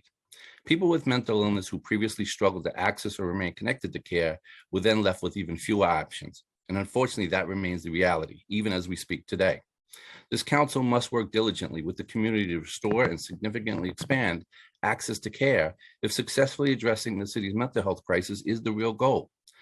Many people we have served for years have tried to access care, but they're often pushed out of hospitals or housing, met with a frustrating lack of appropriate services within their own communities. During the best of times, services are obviously limited, but in the midst of a global crisis, finding care seemed nearly impossible. Accordingly, we urge this council to closely work with community-based organizations, people with mental illnesses and their families, and defender groups to fill the gaps in the crisis mental health care and move away from the current model of police-based responses. Our full testimony, complete with an outlined set of recommendations that flow from our nearly 20 years of working with the Brooklyn Mental Health Treatment Court and collaborative efforts, have been submitted to this council for your review. We thank you for your time and testimony today. Thank you so much, Anthony. And the final panelist on this panel will be Dr. Jeffrey Lichtman. And Dr. Jeffrey Lichtman, you can begin as soon as you're ready. Time starts now. Okay, good afternoon, everybody. Thank you, Chair Lee, and the committee, and especially the council members who have remained on for the many hours that this hearing has been going on. I'm a psychologist who's the director of student mental health services at Touro University, as well as the director of graduate training and special education. The Touro has almost 20,000 students across, and most of them in the New York metropolitan area, and I think really reflect the diversity of New York, and that's been mentioned in the call today, in the meeting today. I'd like to share that during the pandemic, based significantly on our expertise with use of technology, Touro for its students has been able to provide webinars and town hall meetings, both to students, to faculty and staff, around, as well as to the community at large, around medical updates, around the use of technology, when we're isolated or more isolated, and especially around mental health challenges, as well as providing increased direct counseling and therapy. What all of that means is that I'd like to share with you 3 specific points and strategies that I think we need to take into account. If you've been listening to all of the testimony that's been given till this point, as I'm sure you have, you realize that on the one hand, the administration representatives talk about collaboration, significant collaboration, their pride in collaboration and their extensive services. And yet, from the testimony of all of the speakers representing different facets of the community, there's a real disconnect because they feel unheard, unsupported, unfunded, etc.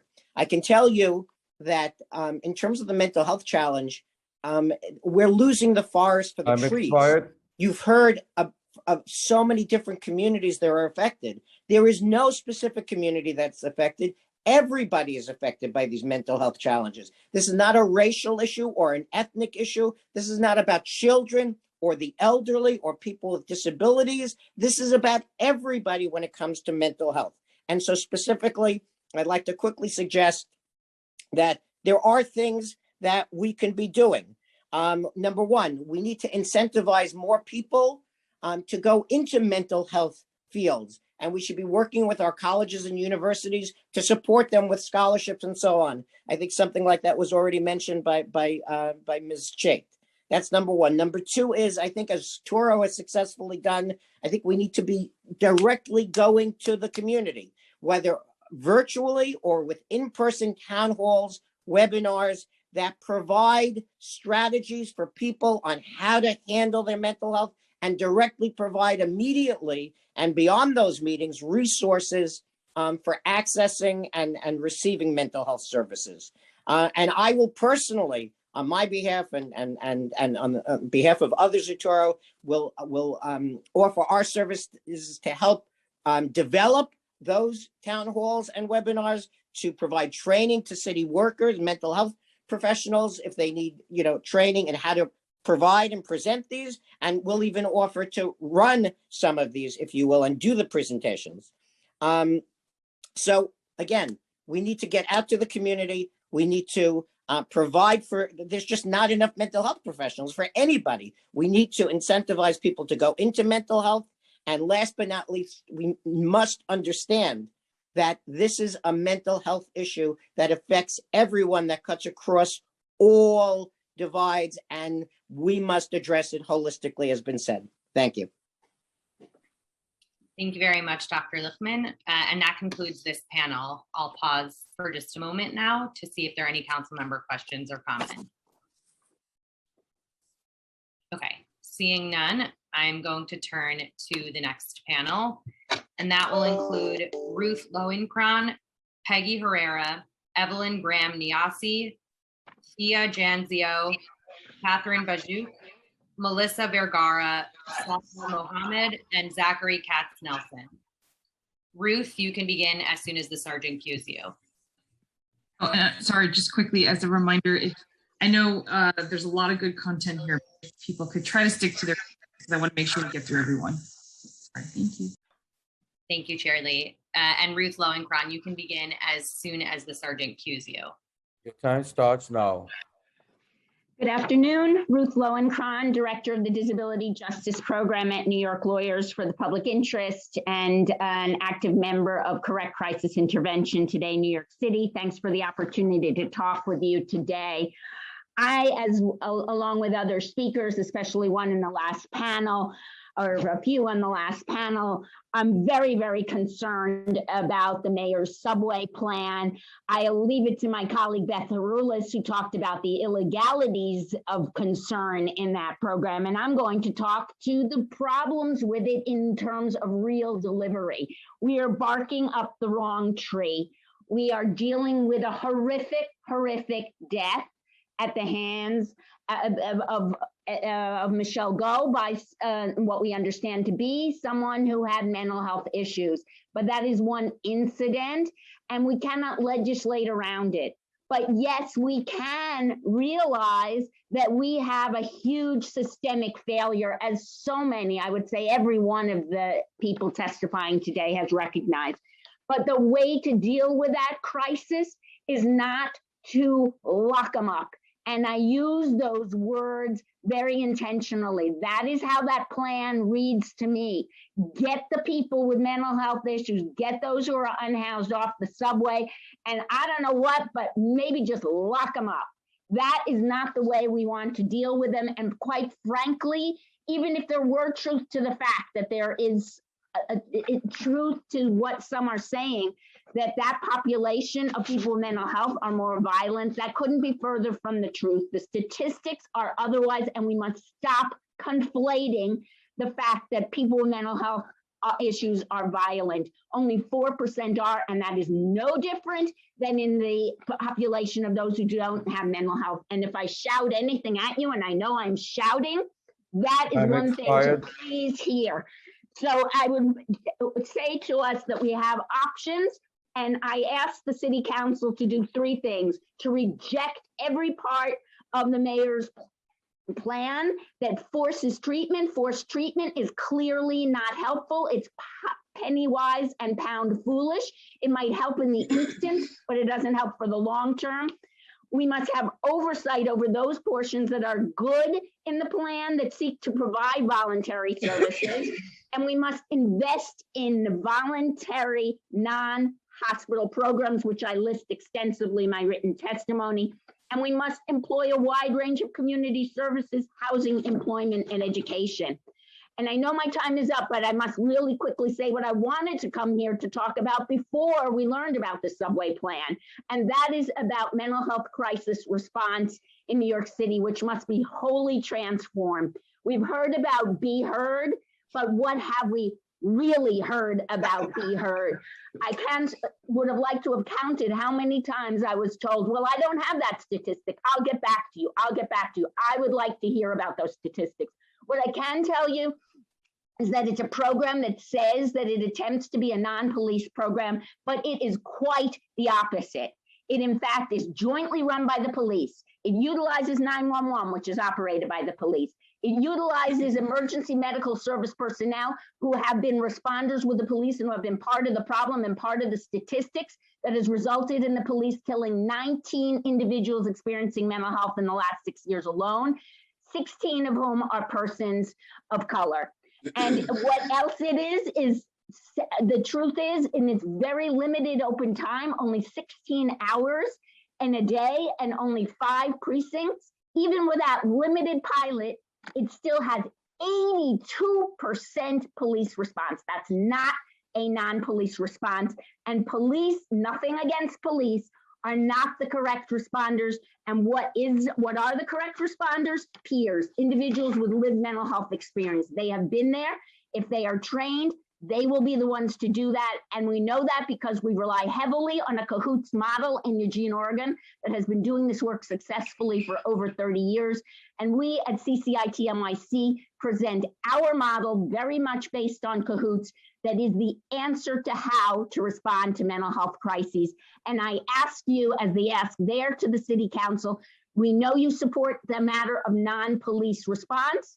You have allocated $112 million for a non-police response, and we ask that it be truly allocated to a non-police response, not to the Be Heard that is anything but a non-police response, but rather to the CCIT NYC model, which I also describe in detail. Thank you so much for the opportunity to speak. Thank you so much.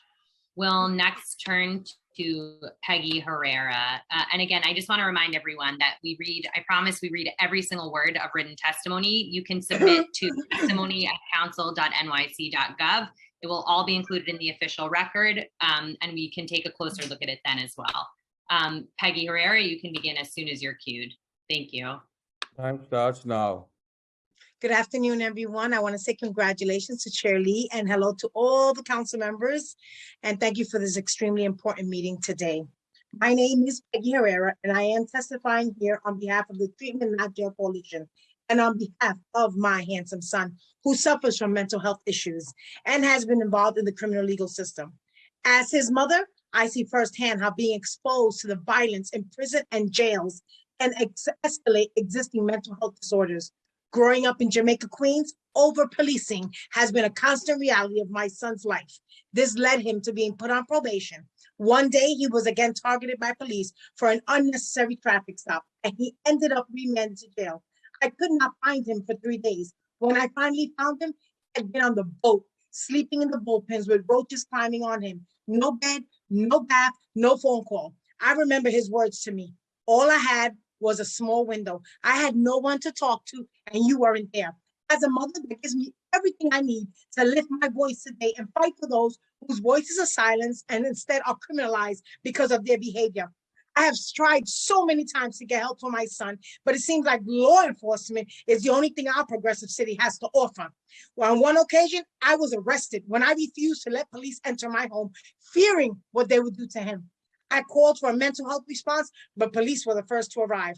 After that incident, when I tried to set up ongoing treatment for him, the providers I was referred to never responded. We cannot continue to rely on jails or emergency rooms as mental health centers. Prisons and jails are traumatic and are places that dehumanize people in the name of security and control. And not to mention that our jails are filled with Black and brown and Latino people that can benefit from treatment, just like my son.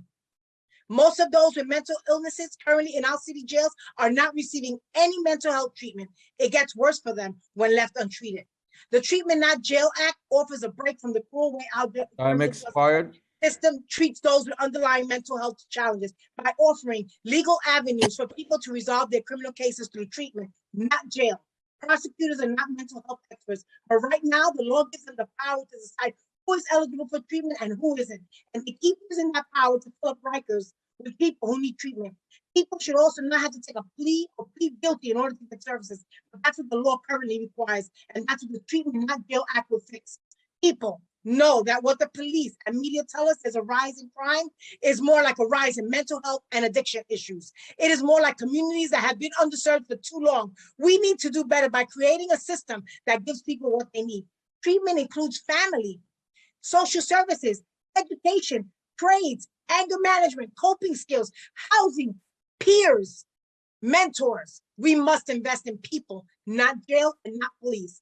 I'm excited about the Treatment Not Jail bill because it gives me hope that my son, along with so many others, will get the help he needs. Thank you. Thank you so much for your testimony, Peggy. We'll next turn to Evelyn Graham-Niasi, and Evelyn, you can begin as soon as you're called. Time starts now. I'd like to thank the Chairperson Lee and the Committee on Mental Health Disabilities and Addiction for allowing me to testify. The year was 2017 or 2018 in New York City, and I was 25 years after my last legitimate hospitalization. I was sitting on my sofa when there was a knock at my door, and when I opened the door, there were 8 to 9 police officers in the hallway.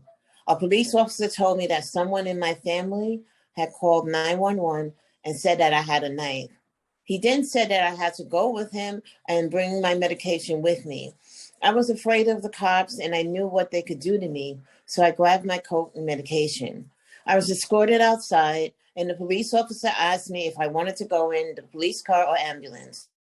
I chose the ambulance because I didn't want to go to jail. I was taken to Bellevue Hospital and dropped off. They put me in a locked room where people were screaming and yelling. We were locked up like animals. I asked for my high blood pressure medication, but I was ignored and sent back to my seat. It was Dr. Martin Luther King Jr.'s birthday weekend, so that nothing would be done until Tuesday. I was angry that I was lied on, angry that I was taken to Bellevue Hospital, and angry that I was stuck there until Tuesday. When Tuesday finally arrived, I was taken up to the ward and not released until 2 weeks later. After being home for a year, my social worker suggested that I put in an application for Howie the Harp Advocacy Center to be trained as a peer specialist. My doctor also assisted me in the application process. A peer specialist is a person who has been successful in the recovery process and is able to work with others diagnosed with a mental illness. Another way to describe a peer specialist is a person with lived experience of challenges that cannot be taught by professional training. I wanted to go to Howie because I wanted to help people who were newly diagnosed with a mental illness and young people. Okay. CCIT proposal is modeled after the 31-year-old cahoots problem, which Ms. Lauren Cohn. In addition to using a response system that is modeled after cahoots, CCIT is advocating for New York city to contract with community-based organizations and to establish mental health crisis response teams that consist of one crisis counselor, a peer with lived experience, and one emergency technician. Incorporating the use of peers with the proper training into the mental health crisis response is not only the right thing to do, it is also practical and inexpensive. Think about how quickly a child learns to ride a bike or roller skate when a friend teaches them. It's the same with a person experiencing a mental health crisis. It would be more comforting if a peer had lived experience, was there with them. Thank you. Thank you very much for your testimony. We'll next hear from Thea Janzio. And Thea, you can begin as soon as you're called. Time starts. Hi, good afternoon. My name is Thea Janzio, and I'm the Vice President of Business Development and Program Services at Volunteers of America, Greater New York. I would like to thank Chair Lee and the members of this committee for the opportunity to deliver my testimony. Like many other providers, Volunteers of America, Greater New York has seen a significant spike in clients presenting with complex mental health needs over the past several years. There are a number of issues that make the current mental health crisis in the city so much more acute, including the COVID-19 pandemic, which has exacerbated existing issues with a lack of available inpatient psychiatric beds in our hospital system. Prior to the pandemic, the mental health system was already losing vital beds, which is a critical aspect of treatment for people experiencing mental health crisis. During the pandemic, the problem worsened as beds understandably had to be used to meet the immediate public health emergency. However, the question remains, will these beds return post-pandemic? The need for a collaborative community response to mental health issues is critical, which we've heard several times throughout today's testimony. Despite all efforts and attention to this crisis over the years, there remains a need for a streamlined, systematic approach so that street outreach teams, mental health advocates, the hospital systems, and providers and community-based organizations can work in concert to see a client through a psychiatric crisis to stability and through to recovery. In too many ways, our current system is fragmented, siloed, and fails to address the underlying needs of individuals living in our communities. Our trained and compassionate staff work diligently to meet the client needs and work for lasting solutions. However, there are some steps that we believe will greatly improve our ability to do this more effectively. First, it's to follow the recommendations of the Just Pay campaign and to end the poverty wages that our staff earn across all of human service agencies throughout the city. Organizations like ours are dealing with high levels of staff vacancies, turnover, and morale issues because they are simply being paid too less and with lack of effective training, which are set by the government, and we are powerless to change. If this council and administration believes that fixing our mental health crisis is a priority, this is a step that cannot be ignored. Thank you very much for hearing my testimony today. Thank you, Thea. And we'll next hear from Catherine Bajuk. And Catherine, you can go as soon as you're queued. Time starts now. I'm Catherine Bayuk, mental health attorney at NYCDS, here to urge the City Council to take two immediate actions. One, staff clinicians in criminal court arraignments. Two, support the Treatment Not Jail Act by passing resolution in support and increasing city funding for treatment programs. New York incarcerates more people with mental illness than it treats in its hospitals. More people with mental illness live at Rikers than in any psychiatric hospital in the entire country. This, when our jails remain in chaos, those inside go without critical care. I've seen too many human beings, maybe some of your constituents, in dire need of treatment, offered only incarceration. So rather than get well in treatment, they languish in cages, exposed to violence and drug use every day. When released, they are worse off leading to rearrest, often for more serious and sometimes tragic cases. More incarceration leads to less public safety. Please do implement expansive clinical services in criminal court arraignments to address urgent mental health needs of the 80% released from custody, and increase city funding for treatment programs, and pass a resolution to support the Treatment Not Jail Act. This act simply expands existing judicial diversion law, most importantly, to apply to people with mental health diagnoses, so they too can access treatment-based resolutions for their criminal cases. So they too can have the 50% lower rate of recidivism that we see with diversion. This bill ensures the fair and even application to all of what some of our treatment courts already do, empowering judges to admit anyone with any charge based on science through thorough clinical evaluation, following harm reduction and due process, and not making anyone plead guilty to access treatment, evidence-based best practices. Time expired. Upon completion, there's no conviction to bar anyone from getting stable housing and employment. We have the ethical obligation to improve our practices for those with mental health issues in the criminal legal system, and to improve mental health outcomes and public safety for all. Thank you very much. Thank you, Catherine. And we'll next hear from Melissa Vergara. And Melissa, you can begin as soon as the surgeon cues you. Time starts now.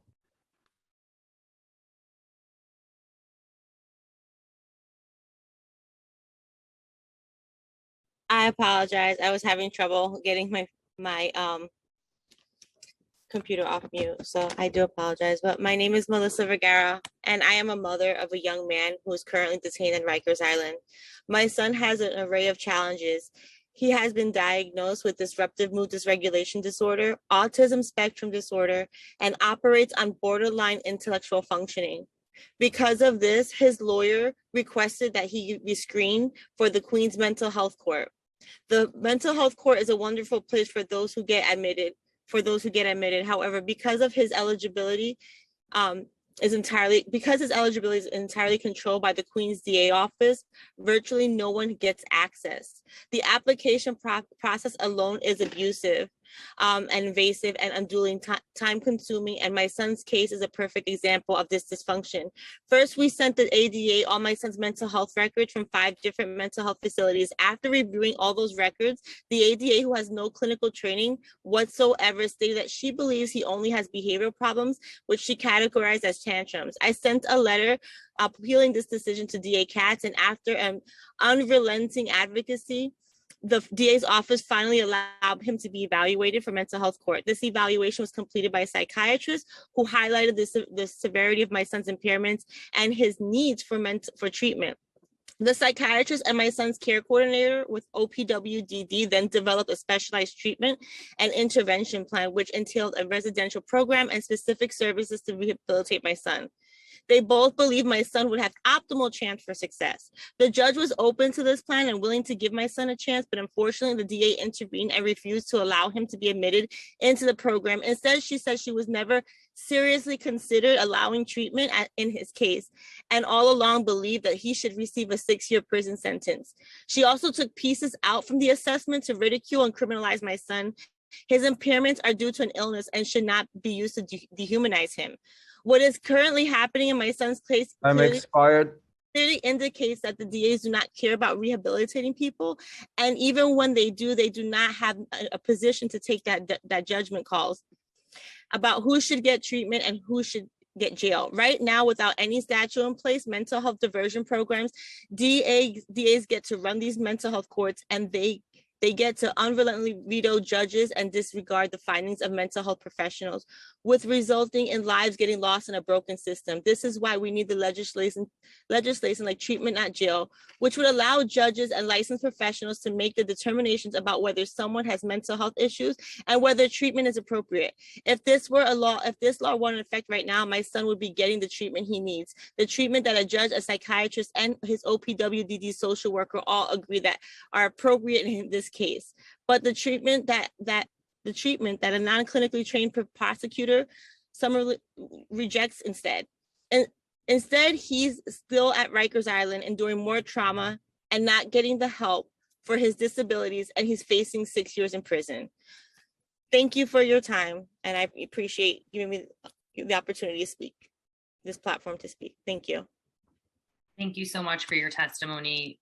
We'll next turn to Salma Mohammed. And Salma, you can begin as soon as you're queued. Time starts now. Thank you, Chair Lee, council members, and others for attending this crucial hearing and sharing your important insight. My name is Salma Mohammed, and I work at the Arab American Family Support Center. We provide a range of essential services from mental health services, domestic violence case management, academic enrichment for youth, cash assistance, access to health insurance, food security, and much more. We welcome all those who are in need, but with 27 years of experience, we have developed a research-driven, community-focused, trauma-informed, culturally responsive, and linguistically competent approach to serving the growing Arab, Middle Eastern, Muslim, and South Asian, or AMEMSA, communities that have been historically underrepresented and underserved. Our staff is representative of our client base, and we speak 36 languages. With our intersectional approach, we, like other CBOs here today, can serve populations that mainstream providers are largely unable to effectively reach. We have offices citywide, and we serve clients in every single district in the city. Few scientific studies examine mental health among AMEMSA populations in the United States. The APA has found that immigration-related stressors increase suicidal ideation and risk. AAFSC has observed a troubling discrepancy between the widespread need for culturally and linguistically competent social workers and the limited availability of such providers. With the pandemic, as USA Today and many doctors reported, Arab Americans and other immigrants suffer an unseen crisis because of language barriers, high-risk jobs, and poor housing conditions, as well as other underlying inequities, thereby exacerbating mental health. We observed a 325% increase in counseling referrals. Over 70% of the families we surveyed reported facing hardships, and 45% reported dealing with increased depression. In 2021, we took a holistic approach and provided 8,190 clients with mental health counseling, including in Arabic and security assistance and legal services. AAFSC leverages our trusted position to support our communities and requests that City Council ensures that all legislation addresses the unique and multi-layered challenges AMEMSA communities face and prioritizes community-based organizations for funding for citywide initiatives. Thank you. Thank you very much. And we'll next hear from Zachary Katz-Nelson, who's actually our last panelist that we have registered. So if we've inadvertently missed you and didn't call on you when you were signed up, please use the Zoom raise hand function and we'll call on you after Zachary. Zachary, you can begin now. Time starts now. Thank you so much. Good afternoon, Chair Lee and other members. Congratulations to you all. I'm Zachary Katz-Nelson, Executive Director of the Independent Commission on New York City Criminal Justice and Incarceration Reform, often known as the Littman Commission, after our chair, the former Chief Judge of the State of New York, Jonathan Littman. Thanks for holding this hearing and for the chance to testify. The Littman Commission works to close the dangerous, decrepit, dysfunctional jails on Rikers while safely lowering the jail population. People with mental illness make up 48% of the people in Rikers right now. 16% of the people in Rikers have a serious mental illness. And on average, people with mental illness stay 60% longer than other people at Rikers. Now, far too often, the first time that someone is diagnosed with a mental illness properly is in jail. That's especially true for teenagers and young adults. We clearly need a coordinated plan to deliver a continuity of care in the communities most impacted by crime and by Rikers, with adequate funding, paid on time. And as council members and others have mentioned, we need to make sure people know how to access those services. A key focus really should be on people who suffer violence so that trauma does not beget trauma. We also need more supportive housing. We need to make sure people are screened for more easily for that and qualify for it. I'll just note two things about that. In 2019, as part of the plan to close Rikers, the council and the administration agreed to put out an RFP for 380 supportive housing beds for people with justice involvement. That DOHMH put that RFP out, but with not enough money to actually allow nonprofits to operate the beds. Not a single one of those beds has yet come online. We also know that the need is far greater than 380 beds. The Corporation for Supportive Housing just put out a study saying we need at least 2,500 supportive housing beds to meet the needs of people cycling in and out of Rikers every year. Supportive housing bed costs about $42,000 a year. The cost of Rikers for a single person costs over $500,000 per person per year. Clearly, we can make a better investment than we're making right now in our jails with far better outcomes. Thanks so much for the chance to testify. Thank you very much, Zachary. I'm just going to pause for a moment here to see if we've inadvertently missed anyone. Okay, I see Musarat Lamia.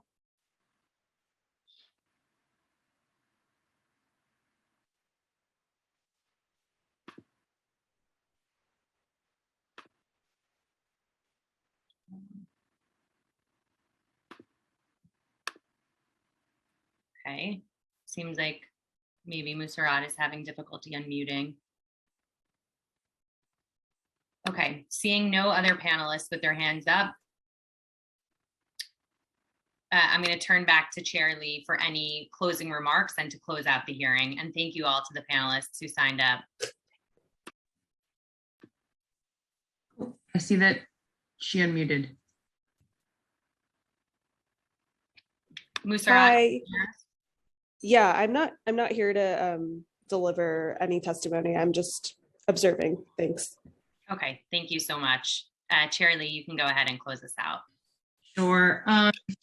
Just wanted to let you guys know I have all my notes I've been writing because I still like to handwrite things and not type. But, you know, I just wanted to say thank you so much for all the panelists for lasting this long and also for sharing your personal stories. I think the work we do either professionally or the experiences we have on a personal level regarding family members and friends that have and suffer with mental illness is something that's very personal and deep. And I share that as well. And which is why I got into social work and in the first place. And, you know, I think we have a tremendous responsibility as a city to look at the systems that are in place and figure out what we can do better.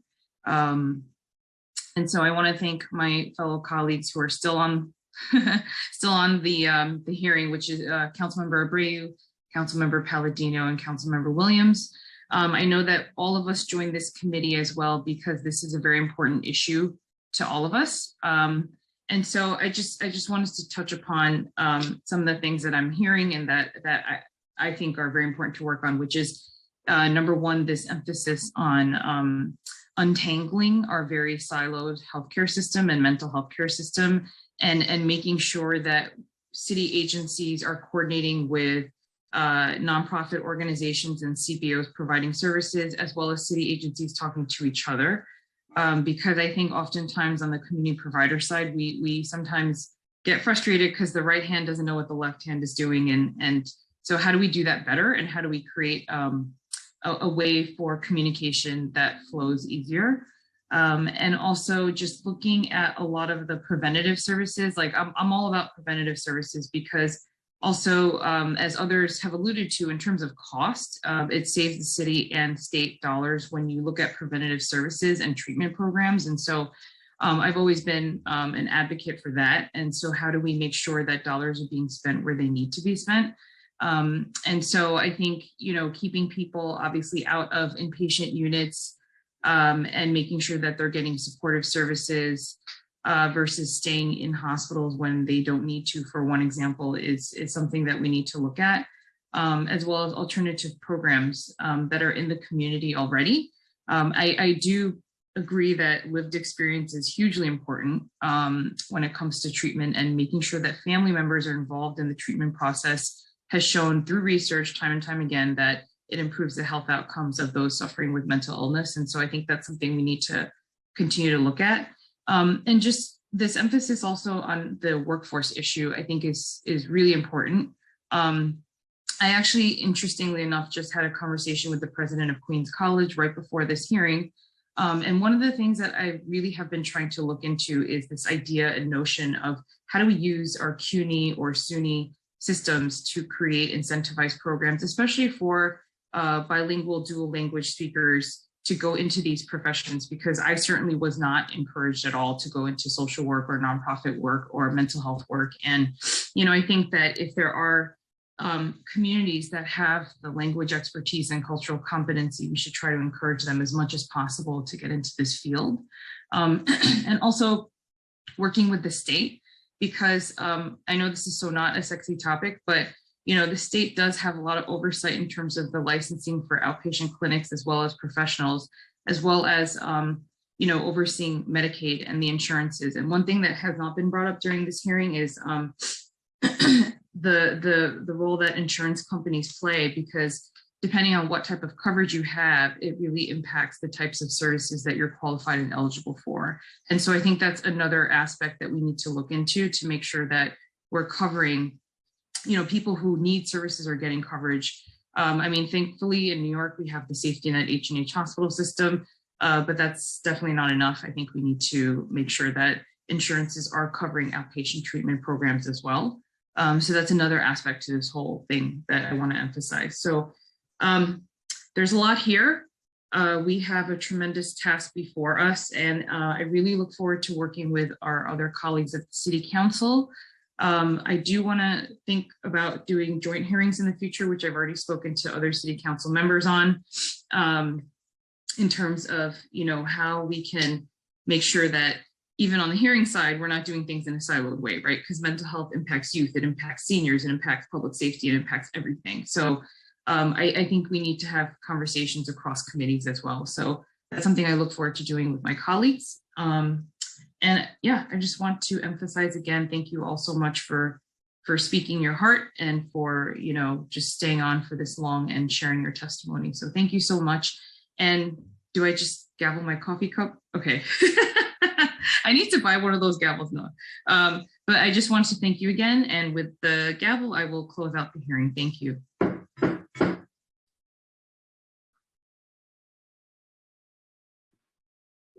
Okay, the hearing is